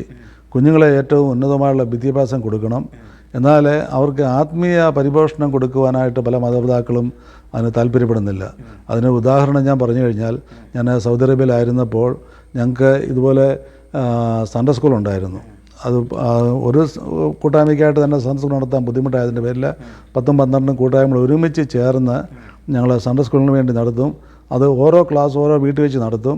അത് വല്ല പ്രോഗ്രാമൊക്കെ ഉള്ളപ്പോൾ ഔട്ട്സൈഡ് ഫാമൊക്കെ വാടകയ്ക്കെടുത്ത് അവിടെ വെച്ച് VBSഉം അതുപോലെ തന്നെ ആനുവൽ മീറ്റിങ്ങൊക്കെ നടത്തുമ്പോഴാണ് ഒരുമിച്ച് കൂടുന്നത്. അപ്പോൾ അങ്ങനെ കൂടുന്ന ഒരു സൺഡേ സ്കൂളിൻ്റെ ഒരു പ്രിൻസിപ്പളായിട്ട് ഞാൻ 3-4 വർഷം അവിടെ പ്രവർത്തിച്ചു. ആ സമയങ്ങളിൽ ഓരോ ഭവനത്തിൽ കുഞ്ഞുങ്ങളെ വിടാനായിട്ട് പറയുമ്പോൾ അവർ പറയും, സാറേ ഇവിടെ ഞങ്ങൾക്ക് വെള്ളിയാഴ്ച ഒരു ദിവസമേ ഉള്ളൂ അവധി. ആ ദിവസം നമ്മൾ പിള്ളേരെ വിട്ട് കഴിഞ്ഞാൽ ഞങ്ങൾക്ക് കുക്ക് ചെയ്ത് വെക്കണം, തുണി അലക്കണം, വീട് ക്ലീൻ ചെയ്യണം, അങ്ങനെ ഒത്തിരി ബുദ്ധിമുട്ടാന്ന് പറയും. അപ്പോൾ ഞങ്ങൾ 1-2 പേര് അതിനുള്ള വോളണ്ടറി ആയിട്ട് ഇവരെ രാവിലെ പിക്ക് ചെയ്ത് സൺഡേ സ്കൂളിൽ കൊണ്ടുപോയി സൺഡേ സ്കൂളിൽ കഴിഞ്ഞ് തിരിച്ച് വിടുന്ന ഒരു ക്രമീകരണം ഉണ്ടായിരുന്നു. അപ്പോൾ ഒരു ഭവനത്തിൽ ഞാനിങ്ങനെ ചോദിച്ചപ്പോൾ ഒരു സഹോദരൻ പറഞ്ഞു, മോനെ അവനെ 8-9 ക്ലാസ് വരെ അങ്ങോട്ട് പഠിക്കുന്നതിനും വരെയും സൺഡേ സ്കൂളിലൊന്നും വിട്ടിട്ടില്ല, അങ്ങനെയുള്ള സാഹചര്യമില്ല, ആരും പറഞ്ഞിട്ടുമില്ല. അപ്പോൾ ഞാനിങ്ങനെ പറഞ്ഞപ്പോൾ ഇതേ എക്സ്ക്യൂസ് പറഞ്ഞ് ഞങ്ങൾക്ക് വിടാനായിട്ട് പറ്റത്തില്ല. ഞാൻ പറഞ്ഞൊരു പണി ഞാൻ കൊണ്ടുപോയി തിരിച്ച് കൊണ്ടുവിടാമെന്ന് പറഞ്ഞ് അങ്ങനെ കൊണ്ടുവിടാനായിട്ട് തുടങ്ങി. 1 മാസം കഴിഞ്ഞപ്പോൾ ആ പിതാവ് പറഞ്ഞു, സാറേ ഒത്തിരി നന്ദി, കാരണം ഈ മകനെ വീട്ടിൽ പല പ്രയാസങ്ങൾ സൃഷ്ടിക്കുമായിരുന്നു, എന്തെങ്കിലുമൊക്കെ പറഞ്ഞാൽ കേട്ടില്ലെങ്കിൽ വീട്ടുപകരണമൊക്കെ നശിപ്പിക്കുമായിരുന്നു, TV എടുത്ത് ചിലപ്പം താഴോട്ടിടുമായിരുന്നു, അങ്ങനെ പല TVകളൊക്കെ നശിപ്പിച്ചിട്ടുണ്ട്. സൺഡേ സ്കൂളിൽ പോകാനായിട്ട് തുടങ്ങി അവൻ്റെ സ്വഭാവം മാറി, അവനൊത്തിരി വ്യത്യാസം വന്നു. അതിനുശേഷം ഇവരും പ്രാർത്ഥനയ്ക്ക് വരാൻ തുടങ്ങി. അങ്ങനെ ഈ സൺഡേ സ്കൂളിൽ ഞങ്ങൾ ആദ്യം പിള്ളേരെ വിടാനായിട്ട് ആരെങ്കിലുമൊക്കെ ക്രമീകരിക്കും. അതിനുശേഷം ആ മാസങ്ങൾ 1-2 കഴിഞ്ഞ് കഴിയുമ്പോൾ ഈ മാതാപിതാക്കളും വരും. അങ്ങനെയായിരുന്നു കൂട്ടായ്മയിലേക്ക് ആളുകൾ വന്നുകൊണ്ടിരുന്നത്. കാരണം ഈ പേടിയുള്ളതുകൊണ്ട് പലരും വരത്തില്ല. എന്നാൽ ഈ കുഞ്ഞുങ്ങളിൽ കടന്നു വന്ന ഈ മാറ്റങ്ങൾ കണ്ടുകൊണ്ട് ഒത്തുപേര് വരുമായിരുന്നു. അതുപോലെ തന്നെ നമ്മൾ പലരെയും പ്രാർത്ഥനയ്ക്ക് വിളിക്കുമ്പോൾ വരത്തില്ലെങ്കിൽ ഒരു പ്രാവശ്യത്തെ വിളി കൊണ്ട് പലരും അങ്ങ് നിർത്തും. എന്നാൽ ഞാൻ അത് കണ്ടിന്യൂസ് ആയിട്ട് ആൾക്കാരെ വിളിച്ച് അങ്ങനെ അനേക വർഷങ്ങൾക്ക് ശേഷം വന്നവരൊക്കെ ഒരു പ്രാവശ്യം ആരാധനയ്ക്ക് വന്നാൽ പിന്നെ അവർ നിർത്താതിരിക്കുന്ന അനുഭവമുണ്ട്. അപ്പോൾ നാട്ടിൽ വന്നപ്പോഴും ഞാൻ ഇതേ സ്ട്രാറ്റജി തന്നെയാണ് പിന്തുടരുന്നത്. കൂട്ടായ്മ ആഴ്ചയിലൊരിക്കൽ നടക്കുന്നു, അവരെ നിരന്തരമായിട്ട് ബന്ധപ്പെടുകയും ഒക്കെ ചെയ്യുന്നു. ഈ കഴിഞ്ഞ ദിവസം പെട്ടെന്നൊരു ചിന്ത കടന്നു വന്നു. നമ്മുടെ ഇപ്പോഴത്തെ മീറ്റിംഗ് ഈ കോവിഡിന് ശേഷം ആൾക്കാർ സമയം അധികം ഇല്ലാത്തത് കൊണ്ട് 6:30 മുതൽ 8:00 വരെയാണ് ചെയ്യുന്നത്. പക്ഷേ 6:30 മുതൽ 8:00 വരെയുള്ള സമയം കൊണ്ട് നമുക്ക് നല്ലൊരു ശുശ്രൂഷ നമ്മുടെ തൃപ്തികരമായ രീതി നടത്താനായിട്ട് കഴിയുന്നില്ല. അപ്പം ഞാൻ ചില സഹോദരങ്ങളോട് പറഞ്ഞു, നമുക്ക് മാസത്തിലൊരിക്കൽ ഒരു മൊഴിരാത്രി പ്രാർത്ഥന നടത്തിയാൽ നല്ലതായിരുന്നു എന്ന് പറഞ്ഞപ്പോൾ എല്ലാവരും പറഞ്ഞു, ഇപ്പോഴത്തെ ആരോഗ്യസ്ഥിതിയും മറ്റ് പല സാഹചര്യങ്ങൾ വെച്ച് ഒരു മൊഴിരാത്രി പ്രാർത്ഥനയ്ക്ക് ചിലപ്പോൾ ആളിനെ കിട്ടത്തില്ല. അതുകൊണ്ട് നമുക്ക് ആ മാസത്തിലൊരിക്കൽ ഒരു എക്സ്റ്റൻഡഡ് പ്രെയർ, അത് വൈകിട്ടത്തെ 8:30 മീറ്റിംഗ് കഴിഞ്ഞതിന് ശേഷം ഒരു 10-15 മിനിറ്റിൻ്റെ ബ്രേക്ക് കൊടുത്തതിന് ശേഷം അത്യാവശ്യമായിട്ട് പോകേണ്ടവർ പോവുക, ബാക്കിയുള്ളവർ ചേർന്ന് ഒരു 8:45 തുടങ്ങി ഒരു 11 മണി 11:30 വരെ ഉള്ള ഒരു രാത്രി പ്രാർത്ഥനയ്ക്കായിട്ട് ഉള്ള ക്രമീകരണം ചെയ്ത് ഞാൻ പലരെയും അറിയിച്ചു. എല്ലാവരും സന്തോഷത്തോടെ പറഞ്ഞിരിക്കുക. അതിൻ്റെ ആദ്യത്തെ മീറ്റിംഗ് ഈ ജൂലൈ മാസം 2-ാം തീയതി ചൊവ്വാഴ്ച വൈകിട്ട് ആരംഭിക്കാനായിട്ട് തീരുമാനിക്കുകയാണ്. എനിക്ക് ദൈവം അത് അനുഗ്രഹമായിട്ട് തീർക്കും എന്ന് പ്രത്യാശിക്കുന്നു. അപ്പം ഇനി എന്തെങ്കിലും സാറിന് പറയണം എന്ന് ആഗ്രഹിച്ച കാര്യങ്ങൾ ഉണ്ടോ? പൊതുജനം അറിയണം എന്നുള്ള ആഗ്രഹിക്കുന്ന എന്തെങ്കിലും കാര്യങ്ങളുണ്ടോ? പൊതുജനം അറിയണമെന്ന് ആഗ്രഹിക്കുന്നത്, നമ്മൾ മാതാപിതാക്കൾ കുഞ്ഞുങ്ങളുടെ ഭാവിക്ക് വേണ്ടി ഒത്തിരി സുരക്ഷിതത്വം ഒരുക്കുന്നവരാണ്. അത് പല രീതിയിലാണ്. കുഞ്ഞുങ്ങളുടെ വിദ്യാഭ്യാസം, കുഞ്ഞുങ്ങൾക്ക് വേണ്ടി fixed deposit, mutual fund, insurance, അങ്ങനെയുള്ള ഒത്തിരി കാര്യങ്ങൾ ചെയ്യാനായിട്ട് നമ്മൾ വ്യഗ്രത കാണിക്കും. അതിന് നല്ലതാണ്, അത് ചെയ്യണം, അത് ആവശ്യവുമാണ്.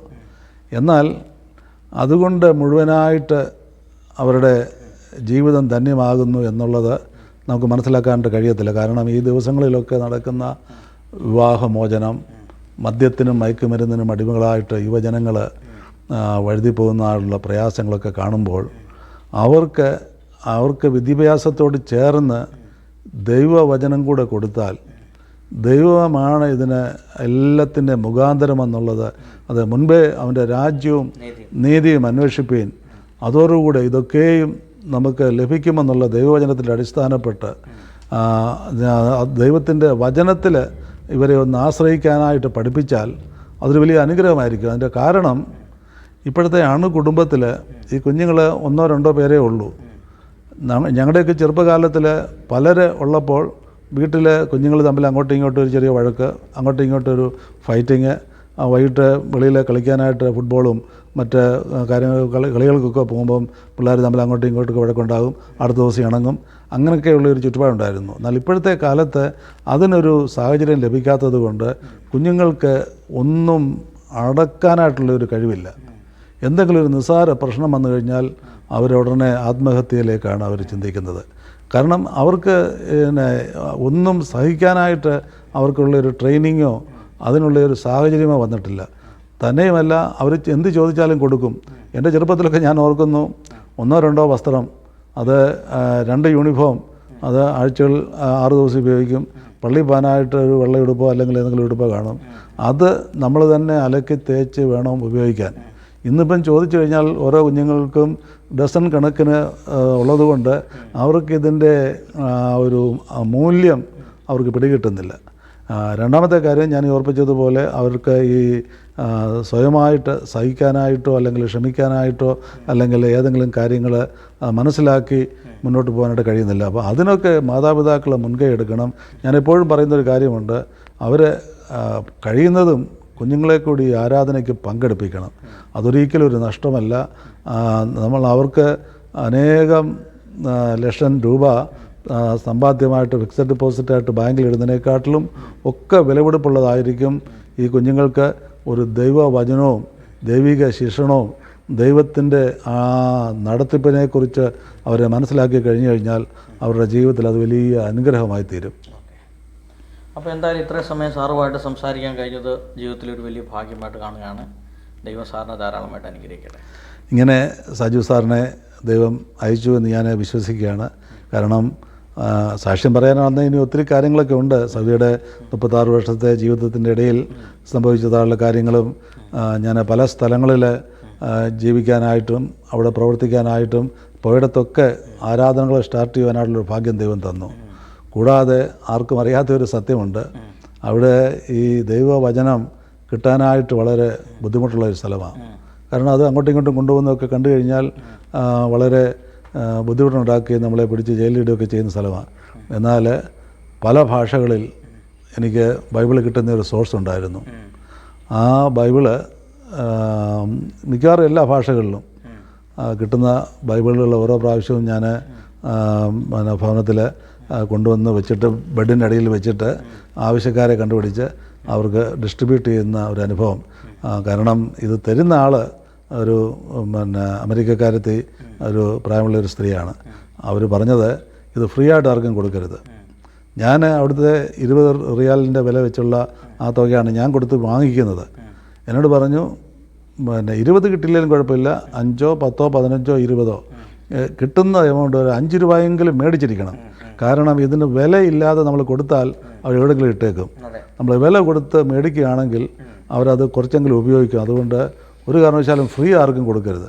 അങ്ങനെയുള്ളൊരു തത്വം എന്നോട് പറഞ്ഞു തന്നെ അവിടെ വെച്ച്. അത് തന്നെയല്ല, അതാകുമ്പോൾ പറഞ്ഞ ഒരു കാര്യം, ഈ തരുന്നത് ബൈബിൾ തന്നു കഴിഞ്ഞാൽ പുറത്ത് പോയി കഴിഞ്ഞാൽ പിന്നെ ഞങ്ങൾക്ക് ഉത്തരവാദിത്തമില്ല.